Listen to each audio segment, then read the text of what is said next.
Yeah, let's get this started. I would try to make this stream very short because it's a little bit late. I have to be somewhere in 4 hours. So it will be under 4 hours long. If you're watching the VOD right now, this stream will be under 4 hours. I promise you. Under 4 hours. Whether future flares, under 4 hours. I promise. So, if anyone needs help, join the Discord. Otherwise, I'm making content for the week.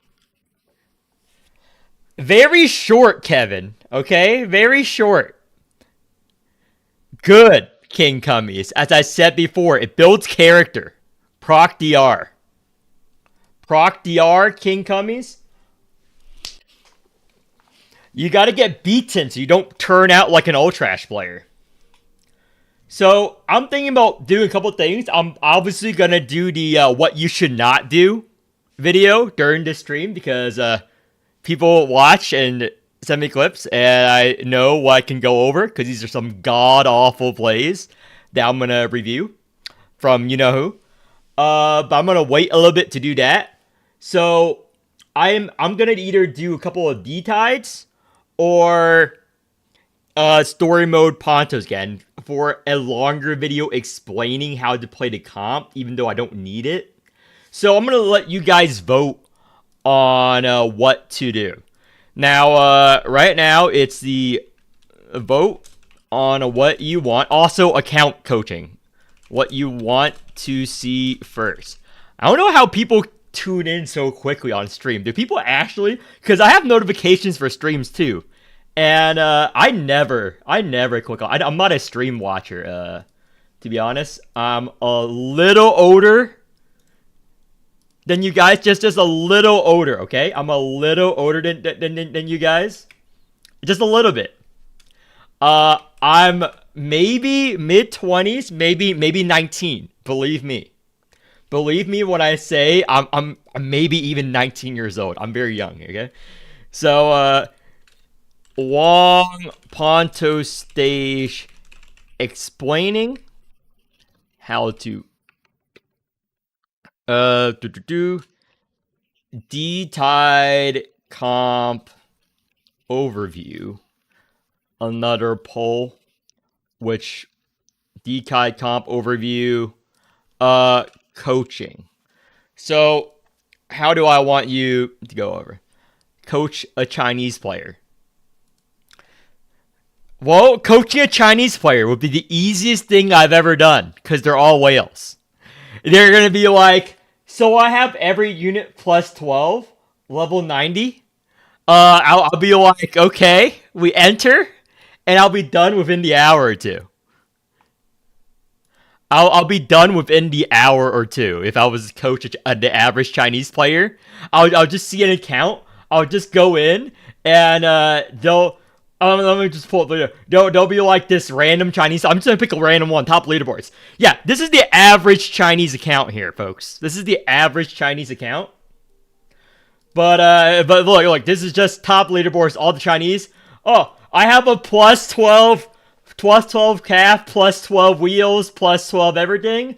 How do I run D-Tide? Oh, how do I play this? Plus 12, plus 12?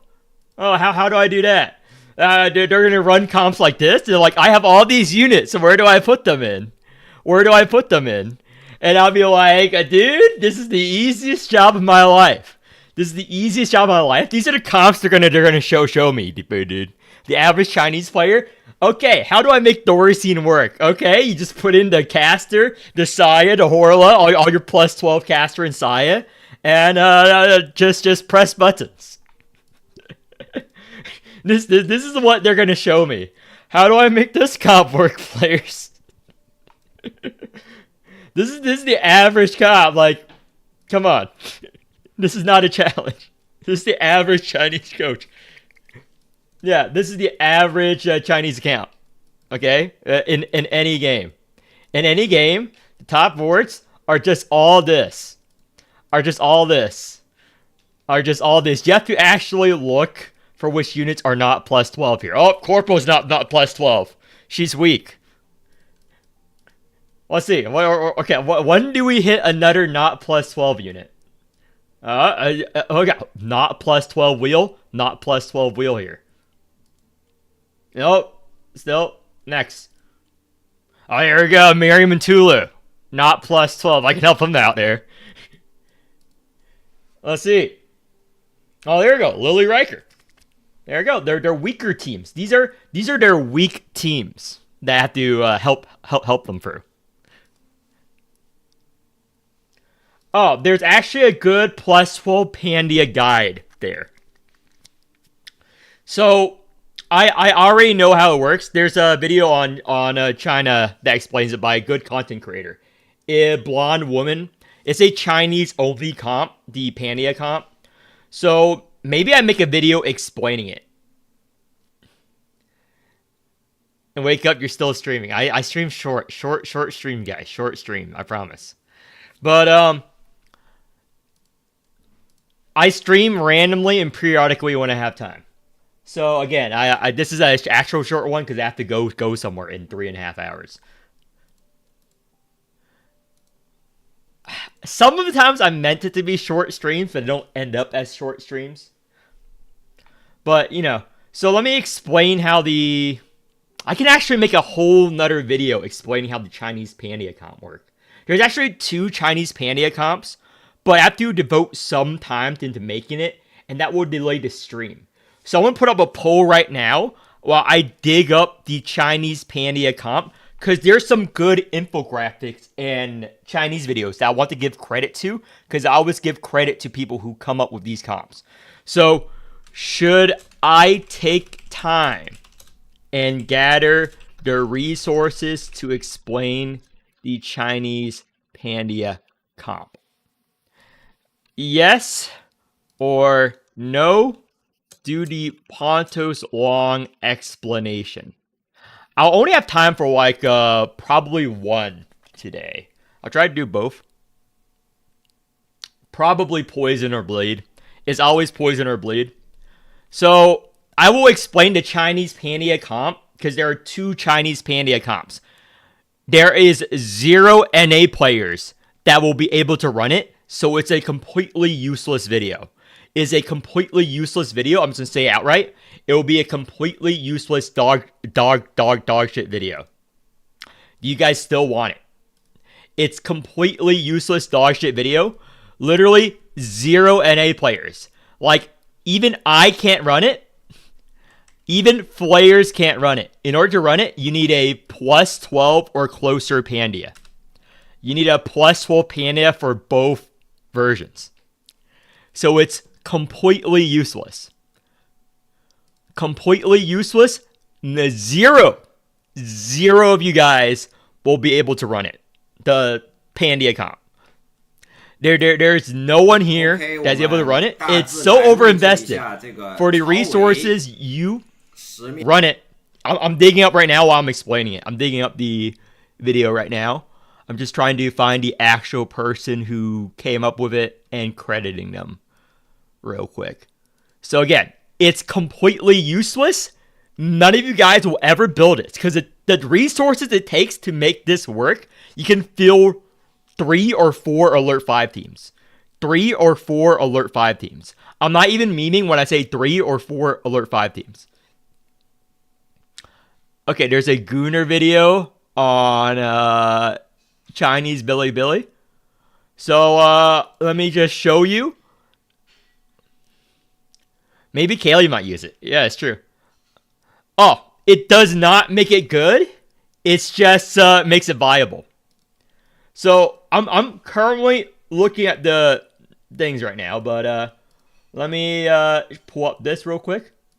So I need to search up these links in private because I don't know what Billy moderation is. I'm gonna flash you real quick. Boom. Because when I'm looking for videos, look at this thumbnail. How is this? Oh, okay, hiding it again. So there's lots of Gooner shit on Billy when you search up Morimens. There's like a lot of not safe for work fan fiction in the Chinese community. There's lots of mostly gay porn. There's lots of gay porn. Or, I think it was like boys love. There's like an abbreviation for it. Someone knows what I'm talking about. Joined. What the fuck? Yeah, I'm streaming. I'm talking. So yeah, there's like boys love. You guys know better than I am. So, yeah, half the videos are just like fan fictions of like N and Riker, or like getting, can I even say the word or get demonetized? Getting assaulted by Awakeners. There's a lot of fan fictions where they write about getting assaulted by other Awakeners against your will. For like every Awakener. For like every Awakener, that's like very popular there. When I tried to translate it. I had to use like other AI translations because like Open AI and ChatGPT and all the others just flag it. Just flag it. We can't translate this for you because it's too explicit. So I have to use my R Dream translator to do it. And I read a few. I was like, yeah, not reading anymore. I'm good. I'm good. Because one of the content creators who make really good guides, they also make Gawaii fan fiction. They're on the official Discord as well. They're the guy. It's Ernest. It's Ernest on YouTube and Ernest on the Morimens Discord server. He's a Chinese player who makes guides. Really good blue guides. But on his channel and on his profile, he has like Morimens guide. How to play blue. Gawaii fanfic. Morimens guide. Gay Gawaii fanfic. Morimens guide. Fanfic with Goliath. Morimens guide. Fanfic again. That's his channel. Just fanfic mixed with Morimens guides. That's just Why are you making a fanfic? That's the thing. Sheep cup review. Okay, I'm not gonna click on that. That's obviously the Dies fleshlight. Where is this Pandia? I really wish I had the characters for Pandia's name. Where is it? Comprehend latest release. It's somewhere here. Maybe I go to the Taiwanese forum. The Taiwanese forum is easily parsable. I think the Taiwanese forum, and it's more safe for work. Let me see here. It's somewhere here. I saw it. I should have saved it, to be honest, but I didn't think it would make a good video. I should have saved it, to be honest, but I didn't think it would be a good video because it is so unrealistic. Where is it? Pre-orders open. Where the... Okay. Does anyone have the Chinese characters for Pandia? Because I can just search by that. Because I can't type Chinese, obviously. So where is it? It's a newer comp, so it should be here. There's just a lot of videos for me to go over here. Let me sort by latest release. Maybe that's what I need to do. It's a newer comp. So many useless videos here. Oh my gosh. Uvosh fanfic. Oh my gosh. Okay, this is safe for work. I can show you what I'm seeing now. This is what the page I'm on right now. Handsome young man Uvosh painting, and in the description there's like an Uvosh fanfic. So I'm digging through the porn for you guys here. Oh, how is this allowed on like Bilibili? It's what I'm wondering. How is this allowed? They don't have like a moderation on Bilibili? How is all this allowed? I have no idea how. Oh my... Gawaii fanfic. Okay, it's just this picture. No. But I'm not sending you the thing. Look. Gawaii and this young OC, I guess. I'm not... These are just the latest releases. And there's a Tulu fanfic there, too. And there's a... Is that a cum jar? Okay, so just going next. Going next. This is just the past few days. Okay. It's like the Girls Frontline 2 Korean guild. You know, like the big Korean guild where there's a guy that cross dresses and has like cum jars of like the Girls Frontline characters inside their dolls just mushed together. It's actually one of the top posts on the Girls Frontline Relic. It's insane. He has like these jars where he puts like the girl frontline like plushies in. He just jams them in. It's like the most sick thing I've ever seen, and he cross dresses. And he's like a guild leader for one of the big guilds in the Korean server. He's like a big whale. I'm like, dude, if you were a guild leader in NA for any MMO, people would start leaving. People would, no matter how competitive you are, people would start leaving. Okay? People would start leaving your guild, no matter how good you were. No matter how top your guild is, people would just leave in NA, I feel. Or in any Western guild. But this guy, just in Korea, in Girls Frontline, just their cross dresses, just have these fucking cum jars. It is ridiculous. It is ridiculous. And people are like, yeah, that is my guild leader. I read the comments like, yeah, that is my guild leader. He's great. He's awesome. I'm like, dude, you seen this shit? You seen this shit? But let me, if I can only remember who did it. Was it Blonde Woman or was it Dragon? It's very popular over there. It's very popular over there. I need to find it. Because I'm not going to make the video without crediting whoever made it. I'm not going to make the video without crediting the original origin of the Pandia comp. So okay. Fuck it. I'm going to guess Blonde Woman did it. I'm going to guess Blonde Woman did it. I'm going to search Blonde Woman's channel. Blonde Woman probably made it. She's like one of the bigger theory crafters over there. Let me see here. I don't think it was Blonde Woman. It was someone else. Yeah, they're all their names are just English words because that's how the Chinese language works. Blonde Woman. There's Goliath's. Can I get demonetized by saying one of the actual names of one of the top content creators? It's Fisherman's Net, which is another Goliath fan.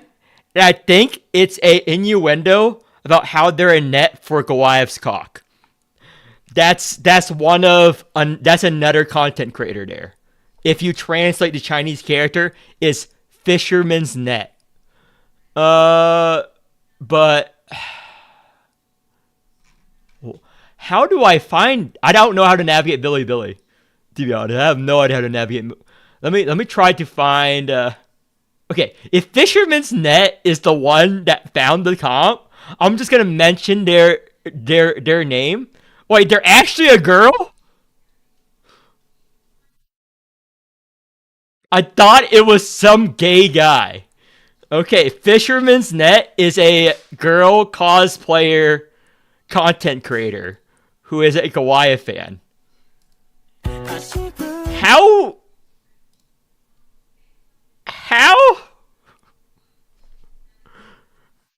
So this cosplay is pretty good. This cosplay is really good. This cosplay is really good of Ramona. But okay. I'm not going to judge too hard. I am going to judge, but not too hard. Fisherman's Net, you can do what you want. Honestly, I can make a video of just me reacting to Bilibili. Forget the knife shower. Re-employment guidelines for laid-off female workers. Okay, fine. This can be its own video, to be honest. This can be its own video.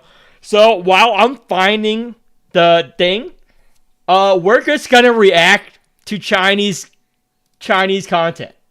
So let me just make this up. If I get demonetized, I'm just gonna say to YouTube the Chinese community is doing this. So the Chinese community is doing this.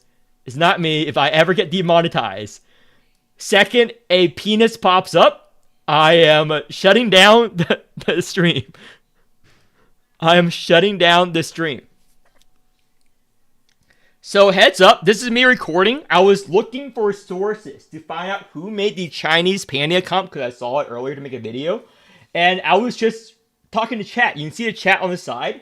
The Chinese community makes a lot more fanfics, a lot more not safe for work content than we do. And they're very explicit about it. Their guide makers make not safe for work content along with their actual legit Morimens guide.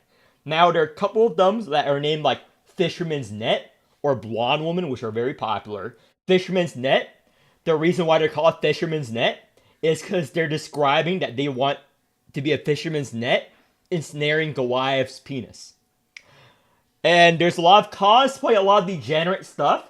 So while I'm looking for panty content, we're going to review all these random Chinese Mormon video on Bilibili to reiterate the difference in our communities. Now, they make hundreds of more videos than the NA community, and they're actually good guides, unlike the complete dog shit we see. So, with good graphics. But, again, I'm going to switch streams really quick. And, again, if any not safe for work content pops up, I will immediately shut down the stream and scrub it. So, let's get started.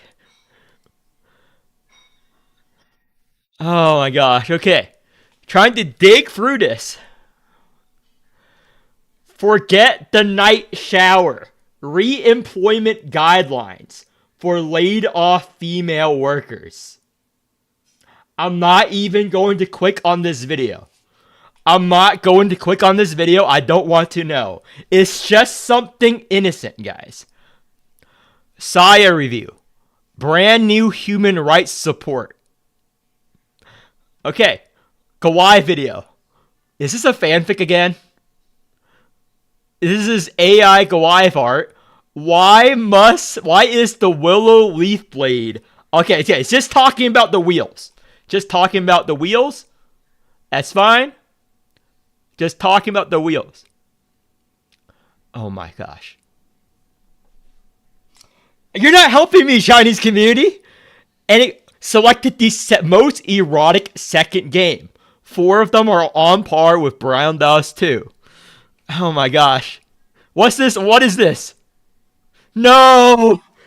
Dude, these are just the top videos in the Chinese community. I'm not even making this up. The younger brother is personally sent to the dragon bed by his older brother. Pollix's procreative frenzy plot. Dude! This is not a good showcase of the Chinese community make really good guides. Okay, really good guides. I read a few of their fanfics because I was curious. Don't do that, please. I have gone for the pale. You think it's straight porn? No. Like, it's like 80 to 90% gay porn. I don't know why there's so much gay porn in the Chinese community. It's just all Goliath, all N, all albino. It's all N Riker. N Riker and Goliath. I have no idea. And the Goliath is just like one dude. One dude makes like most of the Goliath fanfic. One dude makes most of the Goliath fanfic here. Okay, this is regular video. Where is the Pandia comp video that got very popular? No. Pay to win guide. Okay, these are regular guides. Okay, story guide. Okay, Liz guide. ZZN. Okay, all guys. Okay, we're into the guy section. I haven't seen. Hey, collab video. Plus 12 video. Okay, all gameplay. Good. All gameplay. We've skipped past the page of fanfics. These are all guides. Okay. These are all guides. Okay, a guide. Okay, I have to hide this real quick. You saw that thumbnail. Okay. That is going to be edited out. I just realized the top left thumbnail. I'm going to hide the screen now because I'm going to go read it because it's very not safe for work thumbnail. So I'm going to hide the screen now and read what it says. You guys saw the glimpse of it? So, hottest story of the year. Incredibly suggestive and raunchy according to this.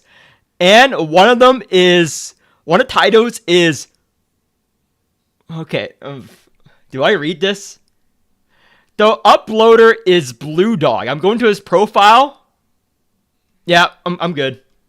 I'm good. Okay, back to reviewing the best. It's literally just all fanfic mother daughter of various gacha games, and he was rating his own fan fictions of he made for other gacha games of mother daughter relationships.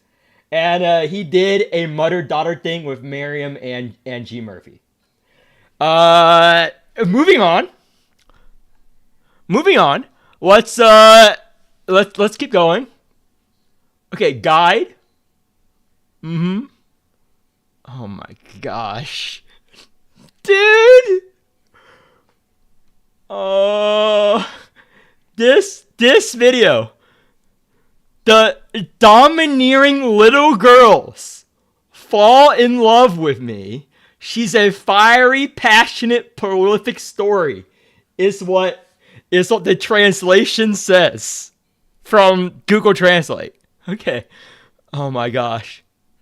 The Battle of London's Most Beautiful Lesbians. I'm just gonna click on this video. I'm curious here. I'm just gonna click on this video. What is this degeneracy? Oh, it's a meme. Okay, it's just a meme. This is a meme, and not gonna read those comments. I'm just labeling it down as a meme. Okay, it's just a meme. The Battle of London's Most Beautiful Lesbians is a meme video. Nothing else. T0 guide. Nice. Speedrun. Pool guide. Okay, this is just a Dai's flashlight video. The school cat should just go sell cops. Okay, just as you know, the Chinese community dislike light 100 times more than the NA community. They hate light. I interviewed the Taiwanese content creator. He agrees. The interviews on my channel. The Chinese community hate light, and they hate the Dai's flashlight. The NA community, you guys love the Dai's flashlight idea. So whenever something bad happens, they just say the school cat should just go sell cups. Because he's not good at balancing the game. He's not good at running the game. He should just go sell Dai's flashlights. And that's what this video critiquing him is saying. So, blah, blah, blah. Duo or strong support. Okay. Does the video cover have Pandia and Nautilus? No, it has Pandia and Tawil. It takes a while. Oh my gosh. Little Lolly and Giant Tentacle. Arita Team Comp. It's probably a legit video. Okay. Character strength. Showcase female power. Tier list video. Tawil video. Zoo video. Again, this is entertainment at this point. Just digging through these degenerate videos. Uvosh guide. Pool guide for wheels. Beginner guide. Criticism of the game. This is about the Annie where the joke thing. Oh my. I'm not even gonna read this. This is Pontos shirtless. I'm not even gonna read what that is. There's gotta be less porn here. Trick. Family meeting. Like, this is just safe for work fanfic. They do this a lot too. Safe for work fanfic. What do I mean by safe for work fanfic? They voice act the characters and they do like skits. They like do cute Click little it, skits. coward. They like do cute little skits instead of AB titling your videos like the Chinese do.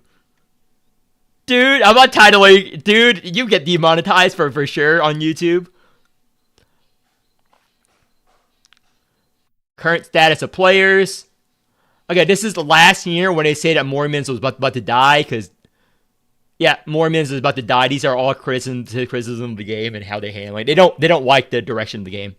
They really, really hate the direction of the game. Counter attacking team should be weakened. But how hard? Pollock's video. ZZN video. Okay. Let's even get for an entire page without any not safe for work. Okay, this is good. This is a challenge. We're gonna get through one page of Billy Billy without a single fanfic. Yeah? Yeah, this is just pool videos. Okay. This is all safe for work. Gameplay. This is a good page, guys. It's a good page. Vietnamese cover. Guide. Starter Pokemon. We did it. I don't see a single fanfic here. This is good. This is good. I don't see a single fanfic on that page. See, it's not all porn. Okay. It's actually only like 10% porn. Okay. This is just the thing. I'm going to assume that's innocent.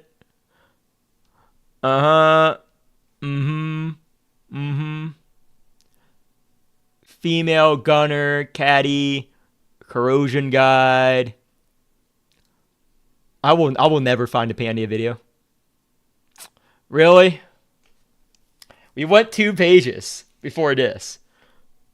Forbidden treatment, secret white close-up remaster. I'm not even gonna click that. Again, this is all Morimens video because this is Forget the Night Morimens. Oh my gosh. This is the comment for thighs that they're doing in the Chinese community. Is this a Clem doll? Is it Clem cosplay or Clem doll? I don't want to know. I don't want to know. Collaboration character in the Night Forgotten preview. Oh yeah, this was like a fake leak, by the way. Or maybe it's a real leak. Written ad designed for not safe for work, really true. No, yeah, get your context on this. This was a fake leak from last year. They were like, or real, it could be real. Apparently, Morimens is going to collab with another gacha game. I don't know what gacha game it is. It's like a really big gacha game with like dudes in China. I don't want to say the name because I don't know what. I don't play a lot of gachas.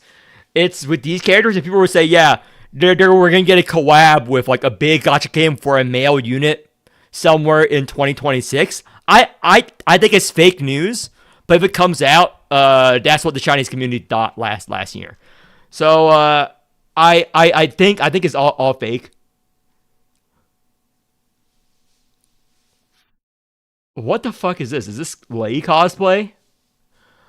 I followed the scent of blood to this place. Is this like an OnlyFans thing?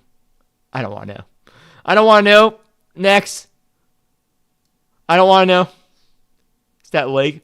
Okay, cosplay. Hannah, best girl. Good. Regular cosplay. So, hold up.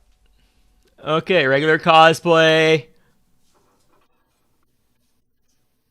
Discriminatory.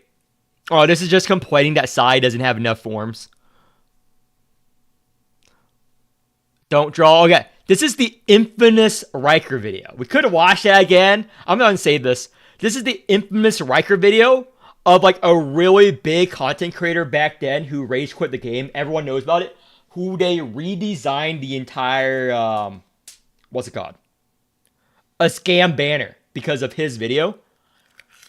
Because before, it wasn't guaranteed that it was random. He pulled, like, Riker wheels, like, 11 times in a row before Riker or something. It's, like, a very infamous video.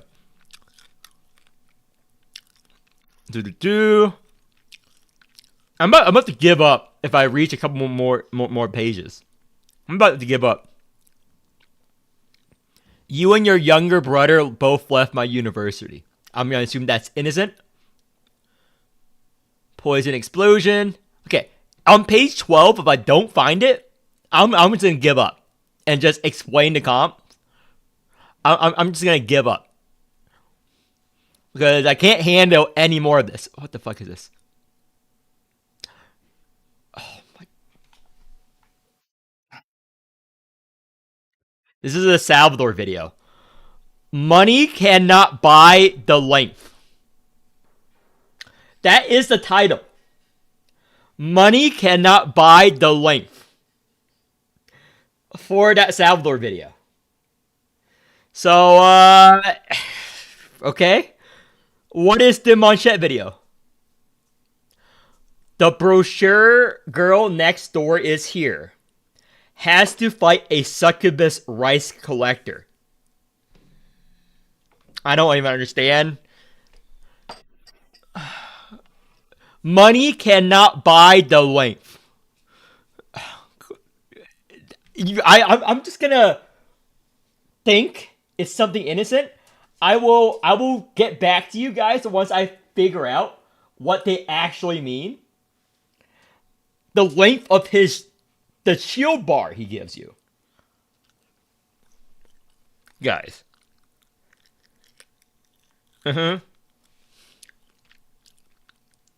Giant pig. What is this? Yeah, just not pull. Don't pull video. Uh-huh. Caster Pollux video. Uh-huh. Who invited the index? Oh. Oh no!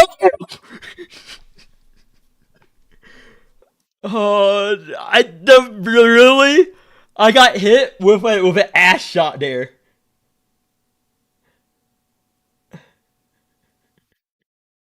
I got hit with an ass shot there in the thumbnail. If I do it fast enough, YouTube cannot detect that. If you pause, I'm sure you can get that.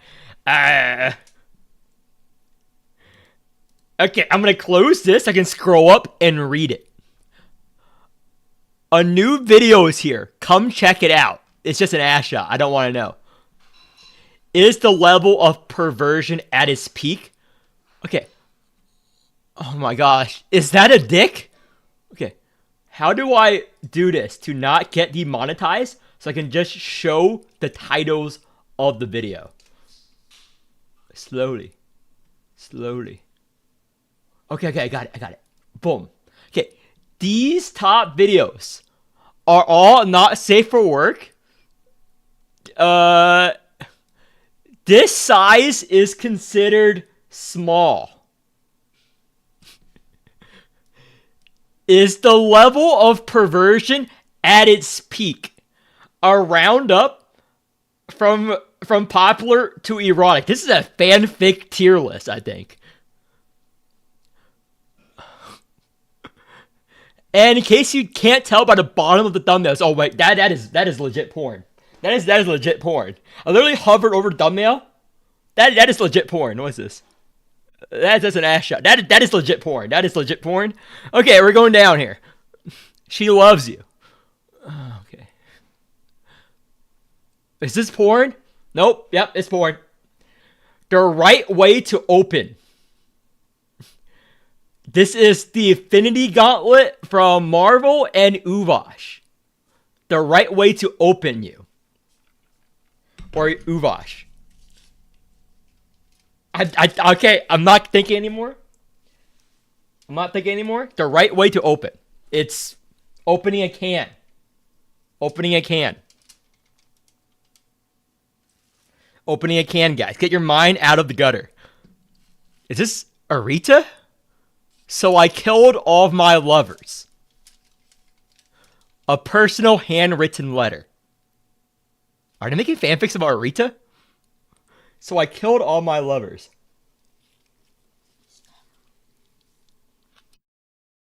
Okay, this is a fanfic artist. The Fleeting Pleasure Train.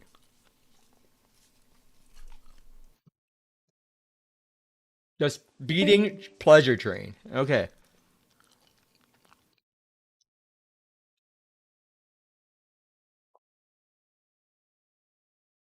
Oh my gosh, no. That's a Riker fanfic? I'm not even gonna read the title of that. This is our Riker stuff. I don't wanna know. I don't wanna know. Okay, what is it? Nope. Nope. What is this? Sorry, Apollo. Nope. Do. Another cup meme. Another cup meme with the cat. I give up. I give up. This is enough for a video. I give up. It's pretty mild. Yeah, because it has to not be black. Yeah, I don't think it's mild for me. Maybe I'm a Puritan. Maybe I'm a Puritan, but it's not mild for me. So what is the? So I'm just gonna explain the to Will Chinese Pandia comp because I give up. Someone in China made it, so I'm just gonna credit them. So I'm just gonna build it and explain it. You only need to Will and Pandia here. Basically, make Pandia carry. You need both plus 12.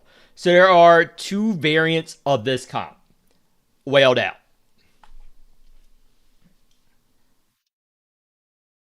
So let me eat real quick. I need to take a bite of my food.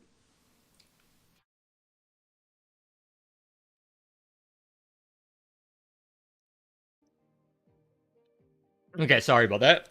I'm not recording just yet. Okay, let me start beginning. So let me explain the Chinese Pandia comp. This is in China. It's running it. No one in NA could run this comp. Literally 0% of you.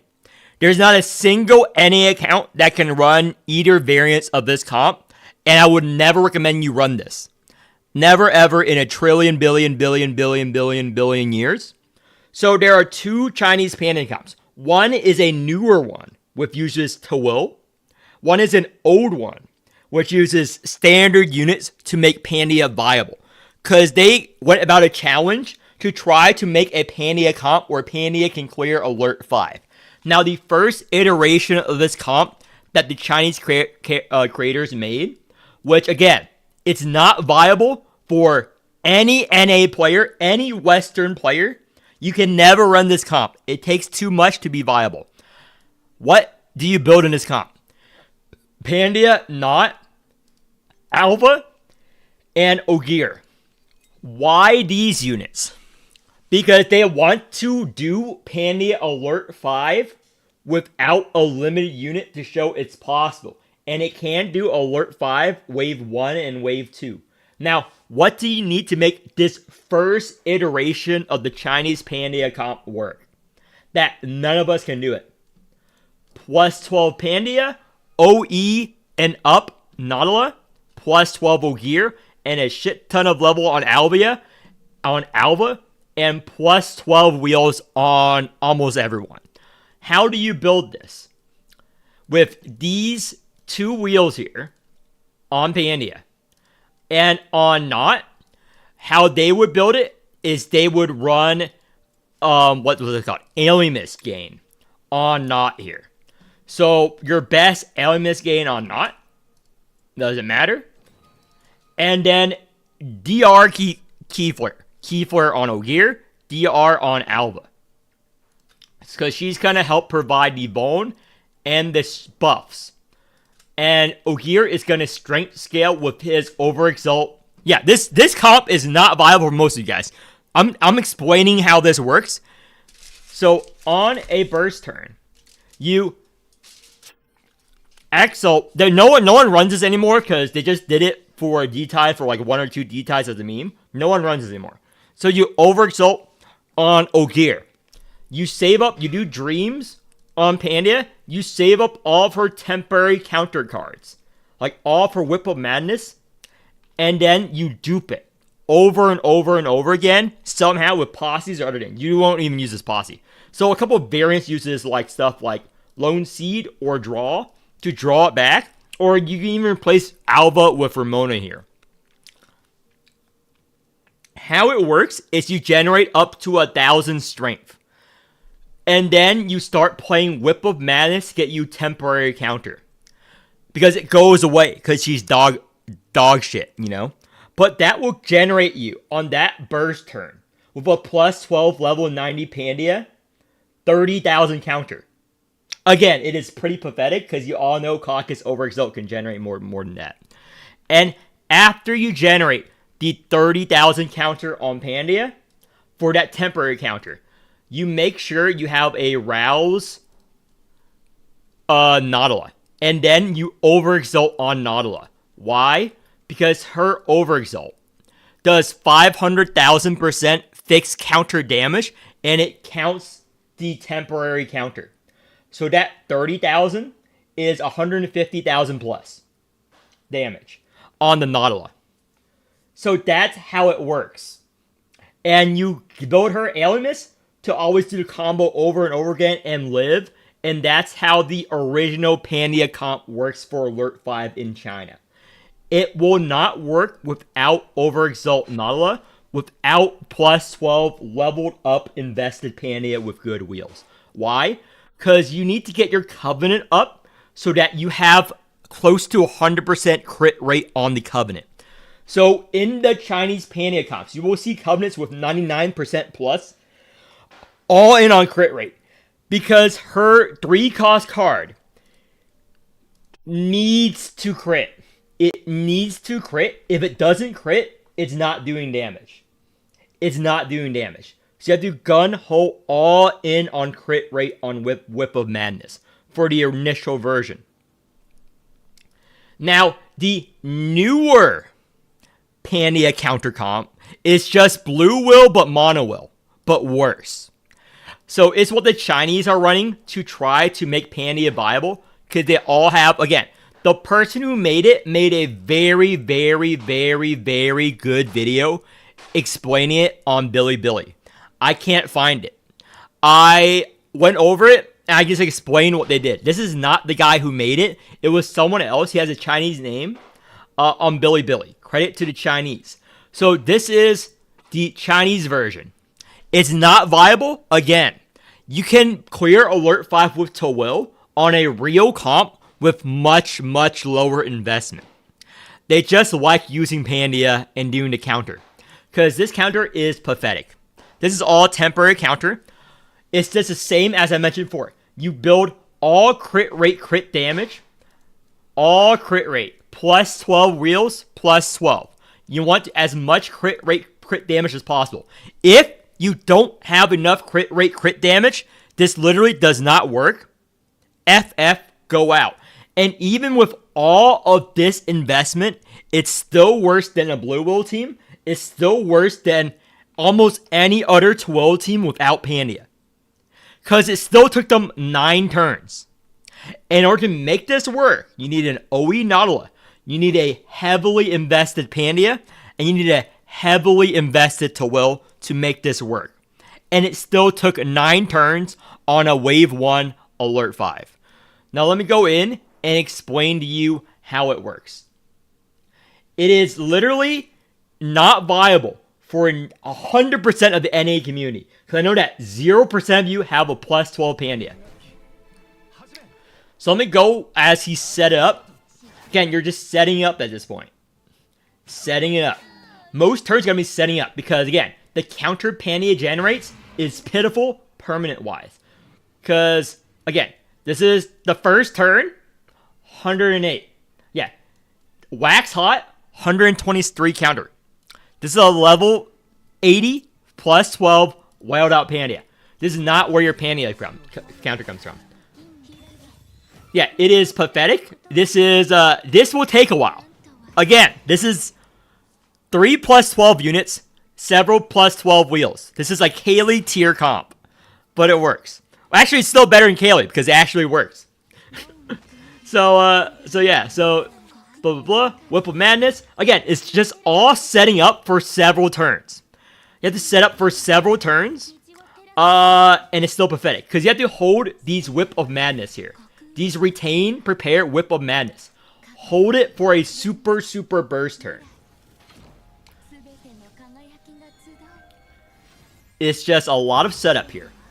So, oh, they're doing the first burst here. This is the first burst. So what you do here is you overexalt onto Will. You need her overexalt. You don't have it, doesn't work. Don't have the overexalt, doesn't work. So you then wing it up. You play as many 4 wings, get your strength up as far as possible. Because this is 447 temporary strength here. Then you exalt on the Hamel. Overexalt Hamel is recommended, but regular exalt works. So you make the Whip of Madness cheaper. And then you don't do anything with it. Why? You're still setting up. It's a lot of setup. It's a lot of setup to get this working. So you save this for your real burst turn. You just reduce the strength, and now you have all of those wings in your deck, the twin wings, the 4 wings, and potentially 6 wings for the actual burst turn, which will take place 10 years from now. Because again, you need Nautilus, Exalt, or Overexalt. So again, more setup. Again, this is 5 turns now. We only have 231 permanent counter because she's a dog shit unit. Oh, never mind, I lied. 347 counter. Amazing. This is, okay, going to 6 turns now. They're just waiting. Need to wait for the setup. Proc DR, again, need to wait for the setup. Need to set it up. I do not recommend anyone run this comp. They just do this because they can, and it works. You can clear Alert 5, Wave 1, and Wave 2. Do they actually do the burst now? They have the Nautilus Overexalt. So they should do it now. You have to build up your strength, your temporary strength, in order to do the burst. Or are they stalling again? Should be able to do it now. Let's see.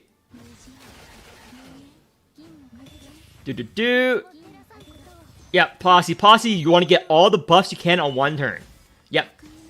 Get all the buffs you can. Keep winging up. Keep winging up. There we go. So that is the power of the comp. You need to overexalt. Then you need to play the card. And that was 64,000 temporary counter. It only took 6 turns. And now you can exalt on the Pandia. That does a lot of damage. And then you can exalt on the Knot. Boom. That is the whole combo in a nutshell. 1.4 million damage. With 100,000 temporary counter. 6 turns. It is totally viable. And if I were Kaylee, I would recommend this to all fucking players, right? If you were retarded, like some people, this is a viable comp, right? So this is why the Chinese guys, wow, work. They do work. They're meant for whales and other things. There is a good guide going over how it works. It does work on a lot of bosses.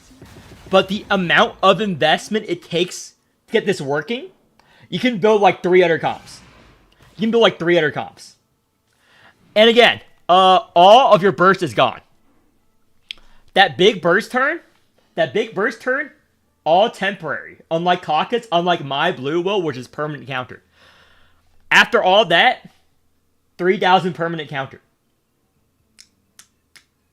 After all that, after 8 turns, this is what you have to show for it. So yeah, that's that comp, as opposed to any Caucus to Will comp that I run. Any Caucus to Will comp, even my coaching comp, where the counter is permanent. Yeah, this is 6 turns, and I have more counter, permanent counter, than that comp with less investment. I don't even need this plus 12. This is permanent counter. And I showcase again and again how to do it with Pontos and stuff. So yeah, it's not really viable. That's just how the Chinese Pandia to Will comp works. It's a comp, right, guys? It's a comp. I showcase it. Don't do this. Don't do this. Don't do this in a million years. Hold up, let me take a bite to eat of this. Again, so let me record one more video before I end. I'm gonna record the Ponto's long run later. I only have time left to record like one video now. So let me just take a bite of this. Yeah, what do you guys think about that comp? Is that are you guys excited to pull for Pandia now? Are you guys excited? Did this showcase how powerful Pandia is? It's Pandia S tier. It can clear Alert 5.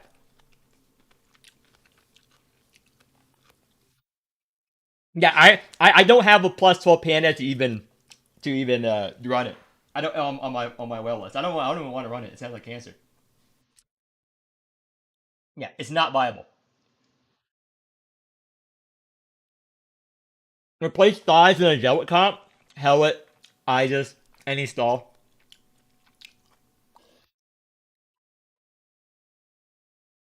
That's amazing. Works like that. Oh, yeah, Daffodil's a better variant of the comp.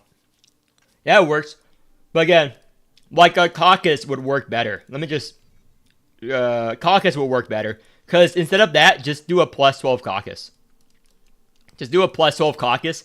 And like in a turn or two, he will already do more. Is it damage amp? There we go. Let's grab this. Grab this. And I can just grab a random Divine Blue. Let me just grab Vortex randomly. Doesn't matter. I'm just going to showcase the difference. Vortex randomly. And let's just grab garbage shit. Garbage shit. Again, this is not... I'm just going to make the thing real quick. This is not recommended. This is just to showcase the difference here. And let's grab...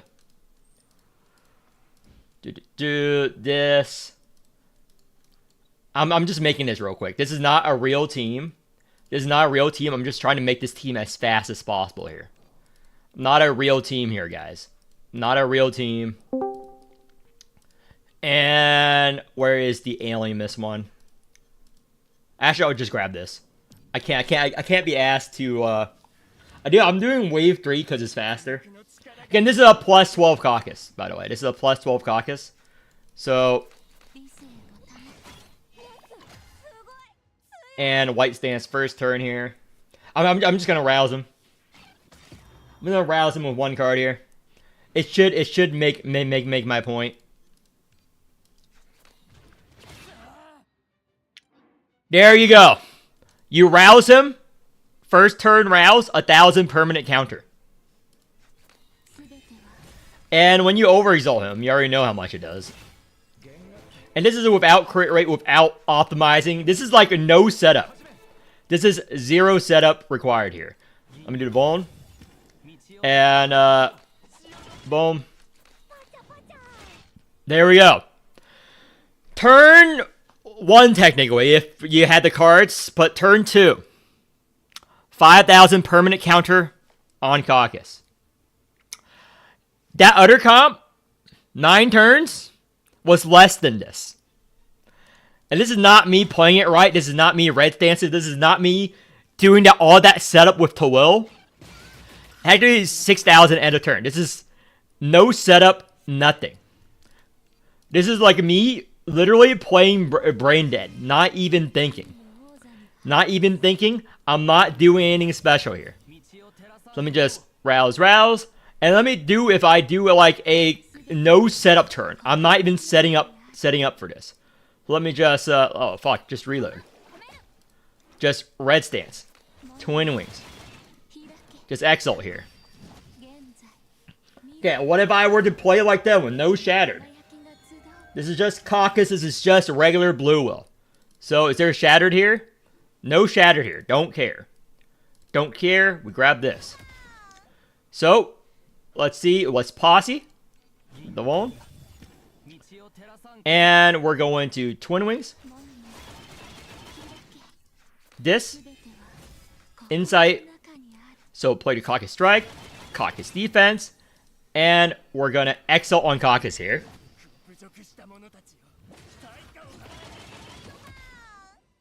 Yep. Play this. Power Friendship. Power Friendship. Shattered Halberd. 4 wings. And that was a bad turn in my book. That was a bad turn in my book. It didn't crit that much. We got 40,000 permanent counter. Turn 4. Basically no setup. I played it at will. That is the difference.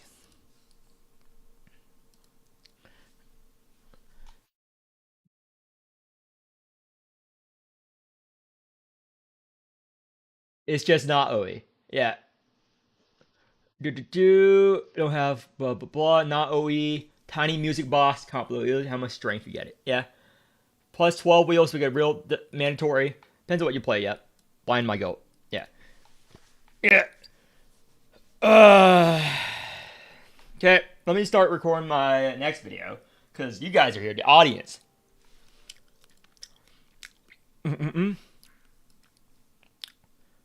I need to get into character real quick. Sorry.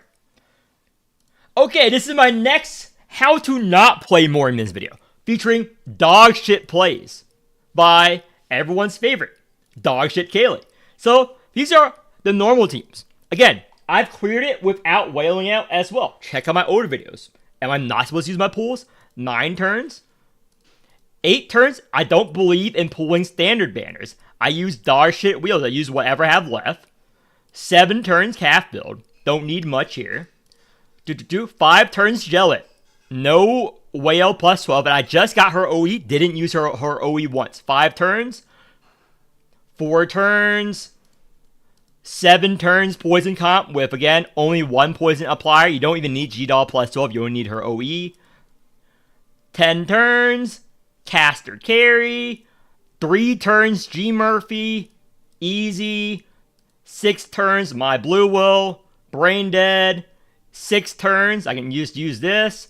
So let's see the biggest retard in the game. Biggest brain dead retard. We have to take a while, guys, because he's all the way down here, despite spending twice or 3 times as much as I do, because I just got the whale banner this year. He got a whale banner when he started playing. Wow. You would never run this comp. Plus 12, nice. Not 8 turns. Wow. Congrats. How the fuck is this 10 turns? Never run this on Pontos, guys. This is fucking retarded. Never run this wheel on Pontos. Don't run this on Corpo when you have a Pontos on your team. Pontos is the carry here, or should be. Don't run this on Pollux. Does not scale well. This is why it takes 10 turns. Holy shit.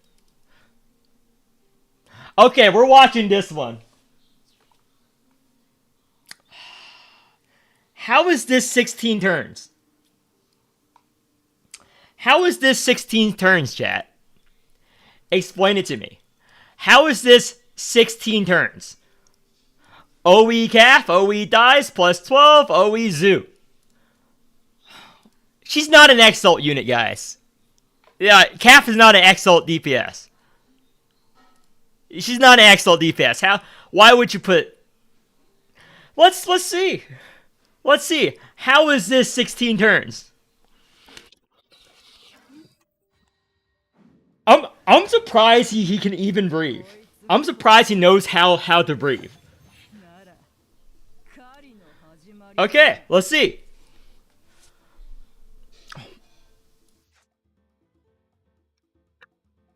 That's the first unit he roused, people. That's the first unit he decided to rouse, guys. This is the first unit on this team of Calf, Dies, Zoo, Agrippa. He decided to rouse. That is literally the wrong choice. In a team where there's almost no wrong choice, he picked the wrong choice.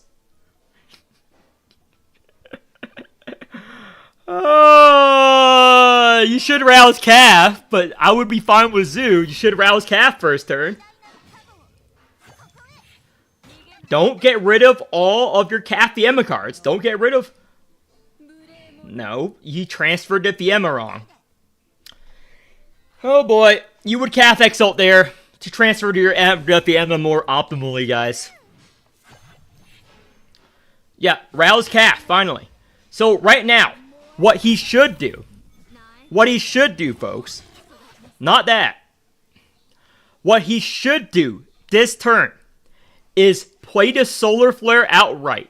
He will get it back as a 0 Fiemma Flare to transfer the Fiemma to one of these cards.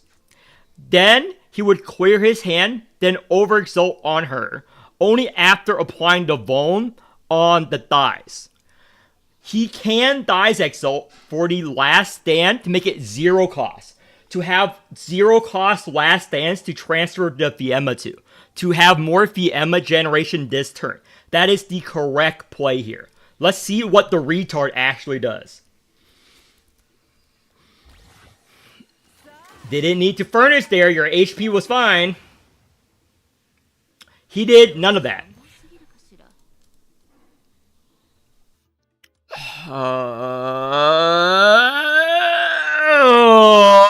He played the Thighs card and chose Weakness.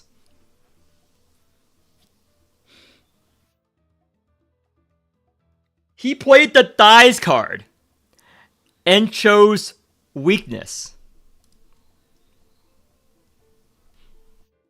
So, it's gonna really prevent the amount of damage he's taking this turn, guys. It's gonna really help with all the damage he's taking this turn. Nope, you would Exalt after you played a Solar Flare. He just wasted the Exalt. It's too much Fiemma. That's wasted. So all of his cards now has Fiemma. If all of your Calf cards have Fiemma, you played her wrong. If every Calf card has triple Fiemma, you played her wrong. Because now it's all a waste to play any. And he did not build Fiemma this turn. His Combust is still 3 stacks. Hello? He has not scaled Calf's E3 for 3 turns. Okay, now, what is the right answer here, guys? You played a Solar Flare. It comes back. The Fiemma transfers to the defense. Then you would play the 1 Fiemma defense to put it back on the Solar Flare, and it would transform into a Hyper Flare. So that's the correct play there. You would Solar Flare. Fine, you can play your stupid poison shit. No, you do not play the Last Stand. Because now, since you play the Last Stand, if you play the defense to transform this into Hyper Flare, the Last Stand will be kept. It will transform to Last Stand. That is not optimal value. The Last Stand is not that good of a card. He literally did the thing that's wrong. So right now, to fix this, he would rouse the Zoo to get her trigger to make this cheaper. And then he would play the Hyper Flare to transfer it to Last Stand. And doing that, he can play this. That's the right play. Yeah, Calf isn't that hard. Yeah. He's literally like the worst fucking people, and people are fucking bricking their accounts following his guys, dude. Like, just say he's the biggest fucking retard in the game. He's literally the biggest fucking retard in the game. I can't describe how fucking wrong this play was. You guys saw what he did. He played everything but the 3 Fiemma Hyper Flare. So he transferred those Fiemma to nothing. To nothing. He wasted all of those Fiemma. He's scaling Calf slower. And now, if he plays the Fiemma, there's nothing to transfer the Fiemma to. He needs to Exalt to fix his playstyle. He needs to Exalt. Does he not know how any of these units work? He just ended turn with all that mana. Oh my gosh. This is why it took him 16 turns or whatever.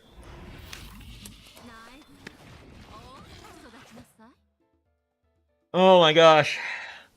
Please apply Vaughn for one of these. Please apply Vaughn.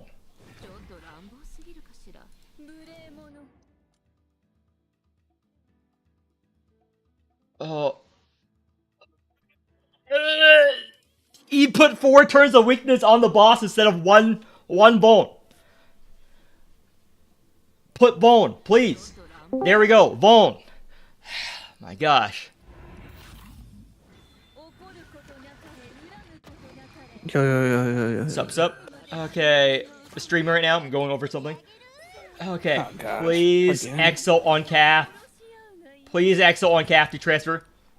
He still only has 13 combust stats after four turns of playing.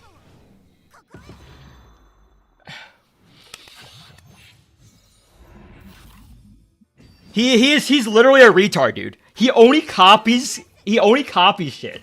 And he doesn't understand how any units work. He's literally retarded. Like I say the word a lot, but I think he's actually retarded. Great, you roused the zoo after all this. What are you doing with those babies?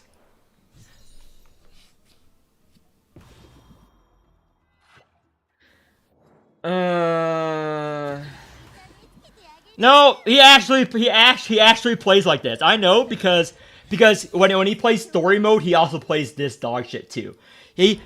Because he was the one who bitched to Light for 6 months straight when he started playing that he couldn't clear Arc 1 with 5 E-Cogs. He asked Light to buff Ultra because he tried for like 6 months to beat Arc 1. Because he used his 5 E-Cogs on the last boss, and he couldn't beat it. So it took him that long to beat Arc 1 story mode, because 5 E-Cogs weren't enough. You can actually dig up his old comments bitching to Light about that. I actually have it saved somewhere, I think. Yeah, he... Oh my gosh, dude. Holy shit. Oh my gosh. When is he hyperflaring?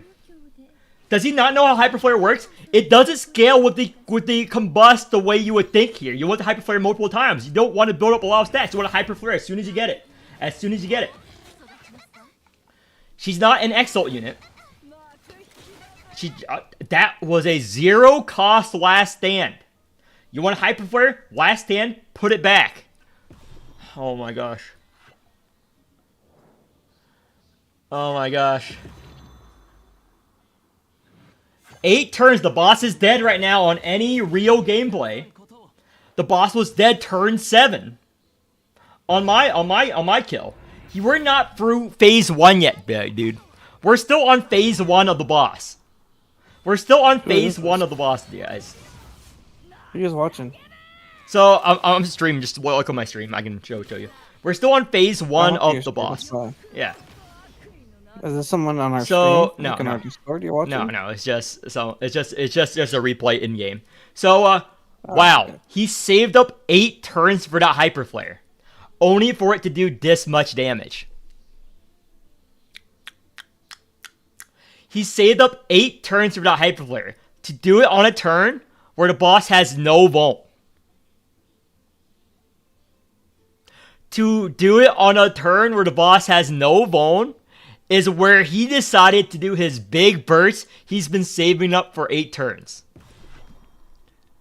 He decided to wait until the turn the boss doesn't have vault to do his big combo. That he saved 8 turns for. Oh my gosh, dude. Sure, rouse more units. You only need to rouse Calf here, but sure. Oh my gosh, what are you doing here? Dude, We tried. what are you doing with Agrippa duping Agrippa's card? What are you doing with that? What are you doing with duping Agrippa's card? What are you doing with duping this card here? Oh my gosh. No, he is this dumb. He doesn't know how any unit works in the game. If you're a new player following his guides, sorry, you brick your account. Just re-roll at this point. Just re-roll at this point. You need to spend as much money as he does to play this game. I'm sorry. You have to just spend as much money as he does to play this game, dude. Sorry if you're a new player and you've been following his guides. Nice weakness. Nice weakness on the boss. Please exalt. Okay, good. You exalt. You have to play the solar flare. No, you play the solar flare. Then you play the defense. Tracer it back. Oh my gosh, dude. Please don't apply more weakness. Apply more vuln. If you do 310,000 damage, the boss doesn't hit you this turn. If you do 310,000 damage, the boss does not hit you this turn. The boss will not hit you this turn. You don't need to strength down the boss. If you do 310,000 damage, which you can, if you play Cap correctly, the boss does not hit you this turn. Sure, you let the boss hit you for 2,000 damage for no reason. You don't know the mechanic of this boss.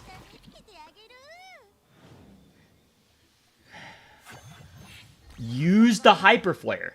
Stop playing the cheap Fiemas. Stop doing the cheap Fiemas. He's not doing rage bait. He's just this retarded. Just check out any of his guides or his theory crafting videos.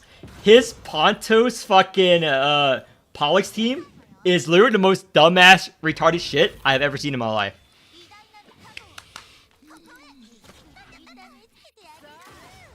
Okay, stop. There you have the Hyper Flare there, guys. Okay, don't burst this turn. The boss isn't doing anything. You save the burst for next turn. This turn you don't want to burst. So you want to save your burst for next turn. So the boss does less damage to you. Save the burst till next turn here, guys. Don't play that defense card.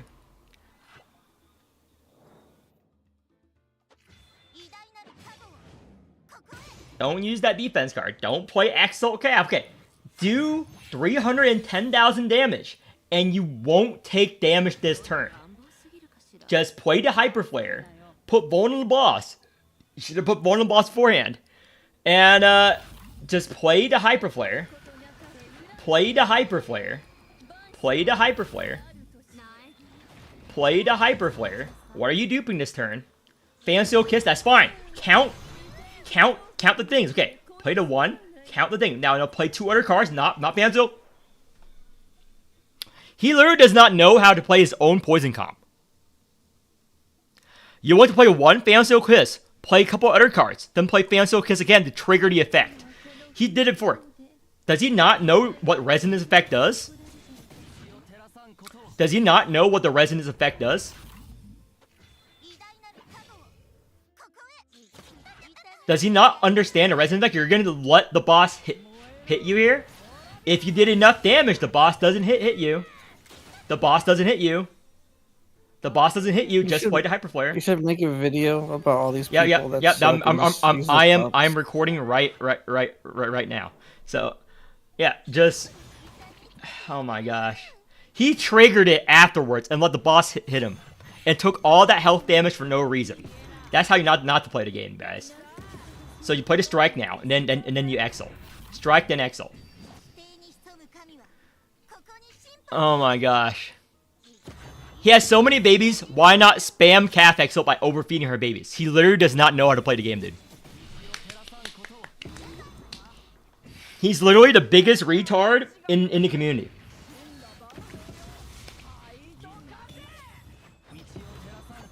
This is why every guide is dog shit, because they listen to people like this. No coaching, just vibes. This is just Poison stall comp. Yeah. Because he did change a few comps from from when I last critiqued him. Because he doesn't understand how covenants or wheels work either. He did not understand how covenants or wheels work either. Because he did not know to put the Keyflare covenant on the Keyflare bot until I memed on him. Because he's that fucking retarded, dude. He's that fucking retarded. He does not know how to put the Keyflare covenant on the Keyflare bot. And it was one of my most popular videos on the channel. Let me try to pull it up. Let me try to pull it up real quick. It's gonna be a longer video, not edited, but let me try to pull it up. It's like one of my most popular videos here. Oh, there we go. So let's see this together, guys. Let me pull it up on my YouTube channel and boom, boom, and on my spreadsheet. There we go. This is the old video. It has 16,000 views or something right now. So this is him in normal story mode. I showcase. Like, yeah, this is his 15 turns with all plus 12 units, by the way. All plus 12 units, and it took him this many turns. This was when he was doing dog shit teams with 400. Decided he needed to whale more, guys. This is his the biggest fucking retard in the game. Yeah, I don't want to check the damage graph. Yeah, so this was his old team before I taught him by critiquing him in this very popular video. So this is his old team, guys. Alert 4, cause he this is his mindset. To wheel Hamel. Feast Ogier. It only works on the one card. Alert 4, by the way, guys. Starts with mana. Why he's doing alert 4? Holy shit. This is old comps. This is his old comps before I had to meme the fuck out of him. So watch this. This is another one of his comps. He did not know how Keyflare covenants work until I pointed out. Look at who he made his Keyflare bot, folks.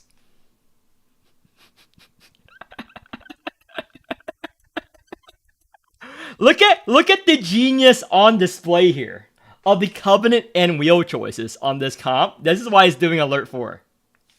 Look at the absolute genius of this comp. He's been playing for almost 2 years at this point, guys.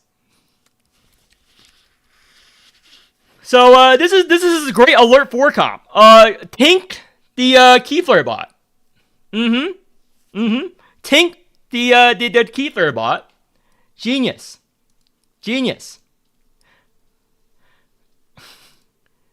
And then I had to meme him. Oh, this is his genius comp. Wow.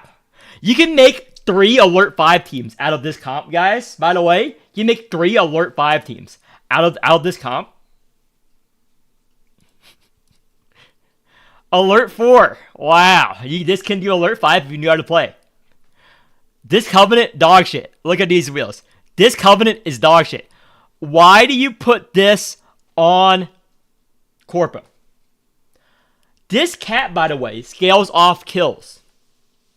He went straight to boss.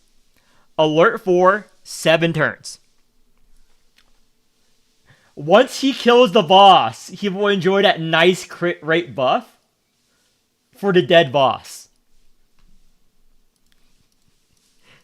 And I think past players memed on this too. Oh yeah, this is his OE Pollux team, by the way. Wow. Alert 4. Alert 4. OE, level 85, level 69, alert 4. 9 turns. You never run this on Lily, by the way. You never run these covenants on Lily. You never run this. 1 DR proc, 9 turns. Yeah, you never run this on Daff either. Oh, wow. Look at this nice plus 12 level 88 Arachne. Oh, wait. It's all plus 12 units. Alert 4. 6 turns. 1 DR proc. How the fuck do you proc DR on this comp? Why the fuck are you running Gelat's wheel on Hellet? 8,000 poison, nice. You know that Arachne can carry this on her own if you actually knew how to play her. Agrippa, you're a key flare bot. Sure. Wouldn't do that. Let's see. Oh, there, alert 5. 5 DR procs. Oh, his signature comp. Plus 12, OE, plus 12, 5 DR procs, 12 turns.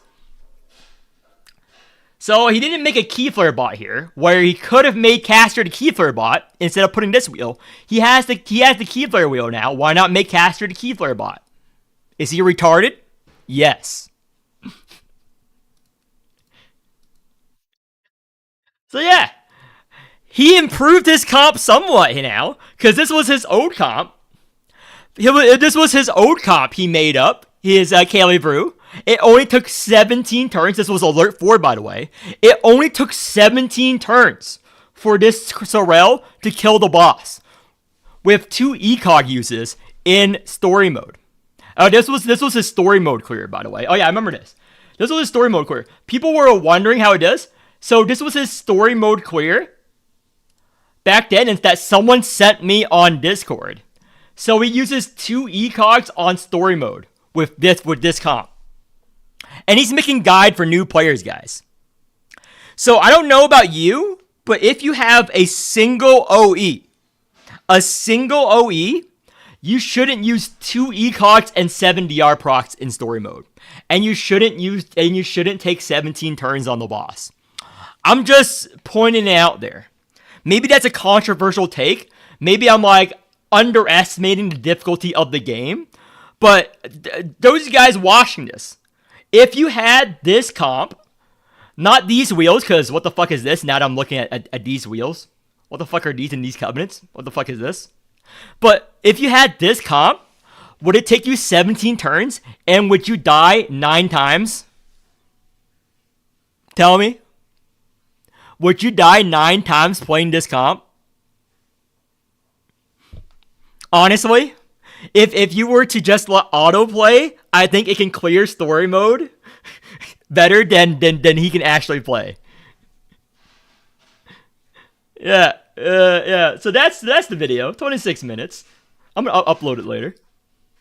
Yeah, he is fucking retarded, dude.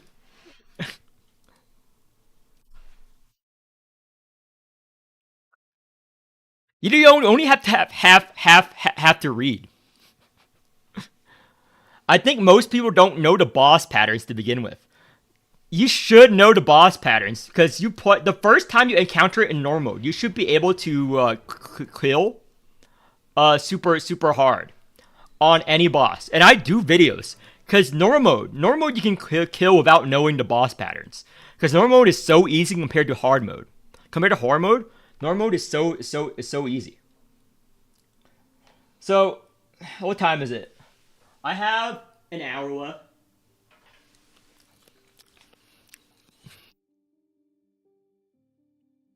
Yeah, I think most new players play better than him.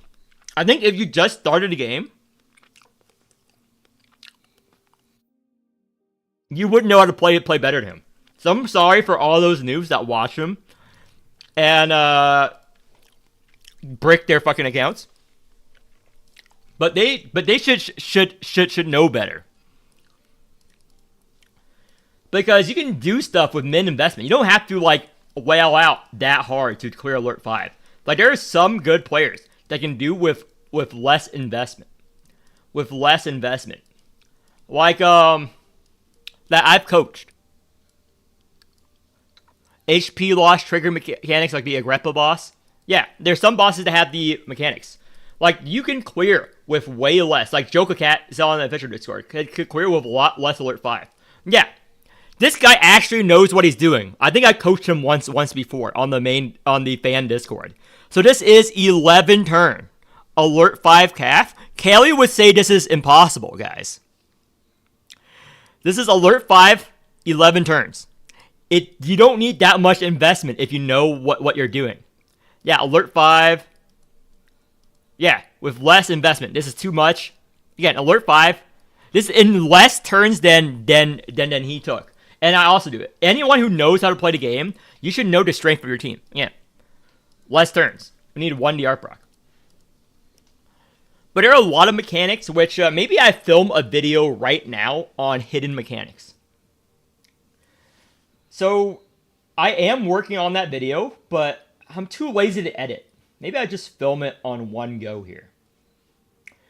So I either do the Pontos run or showcase hidden mechanics with no editing.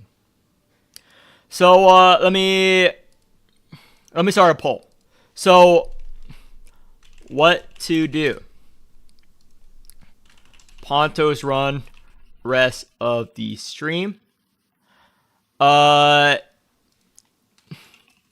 Hidden mechanics / bugs.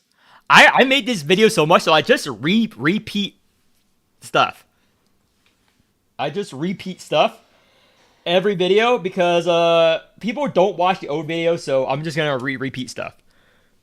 So bugs. Okay.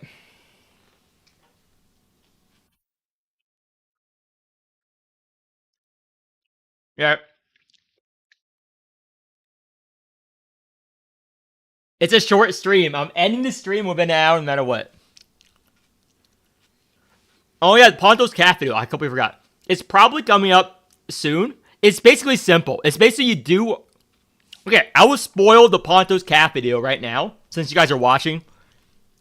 But the Ponto's cat video is you just run calf with Pontos.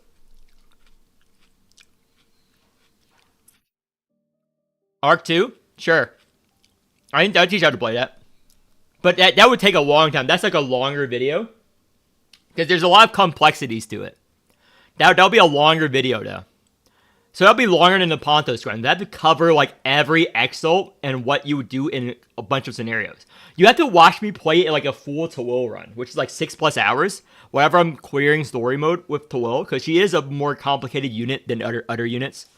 But let me explain the Pontos calf. What the video is going to be. But basically, let me just grab it.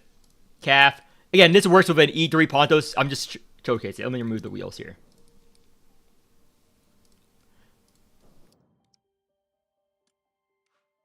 I would still recommend blue wheel over the mono wheel. Mono wheel is still more of a damage wheel. Damage wheel is not more of a survival wheel. So let me see here. You would use Feast. I don't have a Feast covenant because I don't build Feast calf. I build whatever, but pretend it's a Feast calf. So I'm going to explain it real quick. And in this scenario, you would dupe up. You would play Dream Pontos. So in the last 2 slots can be whatever. So this is the comp for the calf Pontos, how it works. Basically, you play stall calf, Feast. And you have the Pontos get the last hits and calf whittle them down. Now, on a burst turn, Pontos can Giga buff the calf Hyper Flare beyond the pale due to her strength gain, buff and tentacle damage and whatnot, and because of her crit damage. You know the Pontos Caucus build, which I just released, how it buffs the Caucus Exalt. Now, with Pontos crit damage, it scales multiplicatively with Calf's Exalt and Calf's Hyper Flare, because it buffs the crit damage scaling variant, which is additionally buffed by her E3 Enlightened and her strength scaling effect. So with Pontos Calf, you can hit over 1 million Hyper Flare quite easily with Pontos on a burst turn. And since you would red stance on that turn, you can multi-hit with the last stand and whatnot as well. And all of his gaunts, such as the Insight Gaunt, like the Strength Down Gaunt, the Gaunt that generates insights, will buff Calf, because you have all of these insights in your hand to always play a 12 Fiamma or like a 12 mana Hyper Flare. That's the gist of how it works. The video will just be a showcase of that. So it works. And you play stall calf, obviously. Yeah, that's the gist of how it works. So let me start doing the thing. So it's very, very annoying, guys. I'm gonna showcase like the biggest thing. Again, a lot of people who watch my stream know this because I show this all the fucking time. Yeah. Because I actually make comps that work, unlike his dog shit retarded comps. So, let me just... And... Where's my Murphy team? There we go. Copy. So this is the plan. Okay, let me take a stretch and let me get started. Greetings. This is the long overdue hidden mechanics, hidden things you should know, annoying bug video. Now, I make this every couple of months, and a lot of the stuff are just me repeating myself. But I repeat myself because most new players need to know and they don't know. So let's get started. So the most mind-breaking bug or thing that they haven't fixed in the game so far, that 90% of you guys will not have known. Even veteran players I know make this mistake. The copy function is dog shit. So look right now. In this function, I have the plan set for all of the covenants, right? Right? I copy. I paste. It makes completely new combinations of covenants. It does not copy over your plan. Unless it's the only plan you have. It's the only pieces you have. So both of these are not the plans. These are dog shit covenants that they made. So what the copy function does is it copies over the covenants and fills it in with what the AI system, what the game thinks should be the covenant, but not your actual covenant pieces. So if you have ever used the copy function to copy a team off of D-Tide, or if you ever use the copy function to copy your team and rebuild it or make a new team, that team is weaker than usual because it's not your real covenant pieces. How do you avoid this?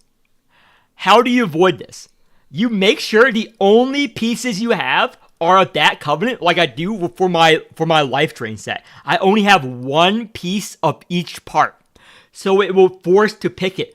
Now, covenants where you have multiple pieces like this, it will never transfer over these covenants. You have to manually click on your plan and set it every time you copy a team, or else it will give you dog shit.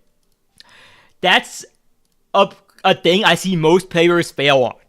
Most of your teams are weak as fuck. You're running broken, weak ass teams because you don't know this bug. That also goes if you copy a team off of the leaderboards or D-Tides. If you ever copy a team off of the leaderboards, let's say I copied this. For example, copy lineup. I go here, I click here, and I paste. It's even worse. You notice how the percentages are lower even though I have better covenants? Because when you copy another person's team, I don't know how the AI picks the pieces, but it can even pick pieces you haven't leveled. So if you ever copy a team off of the leaderboards, make your own covenant sets. Because it just copies what it feels like. Like these dog shit percentages, that's what it does. So that is tip 1. I probably made a lot of your teams better just off the bat. Now, pro tip 2, or things most players don't know about. Well, you should know now. Let me grab this. Let me grab a random Carol unit. Boom. Let me go in.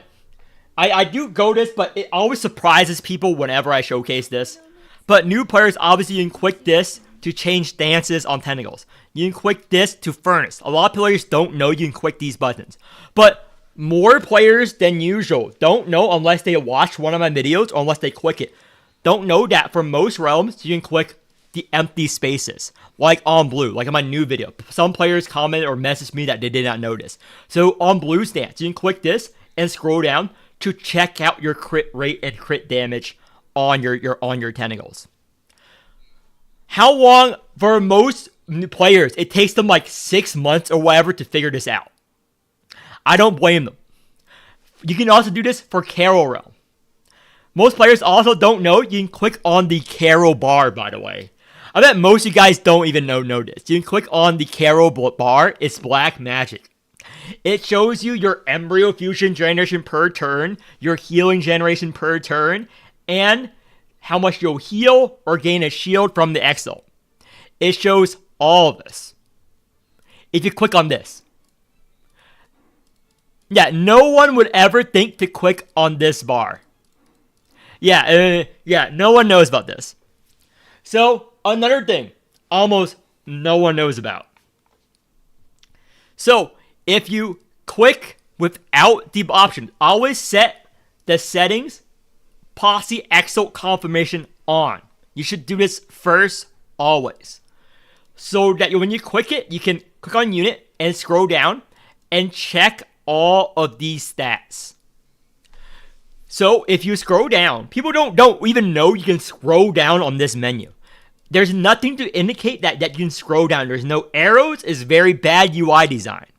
But if you scroll down, it shows you the oversoul and it shows you their crit rate and crit damage so that you can map out what the chance of your crit rate and crit damage for each individual unit is. And it has some other important info like these and the Madness Omen level and all of this. You can scroll down and check out the crit rate for each individual unit. Remember, crit rate is individual unless it explicitly says otherwise. Let me go over some other stuff you guys probably don't know that the game doesn't explain. So, I went over this. Most players should know this. But unless you're a retard following guys like Kaylee's, you wouldn't. Because he doesn't know how to play the game. Most of the mechanics are hidden in this game. They've gotten better on it. If you're following the English version of the game, you do not know how to play the game. If you're only consulting English guides or not my guides, because I do cover the hidden stuff. If you're data mining the game in English, if you're only following English guides that are not my guides, you don't know how to play the game. You don't even know half of what the game does. Why flares?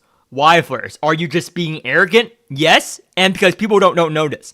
So, if you check out my old videos and the translation issues, how does the developers or how did the developers translate the game or the kits over? They use AI translations. So, what does that mean?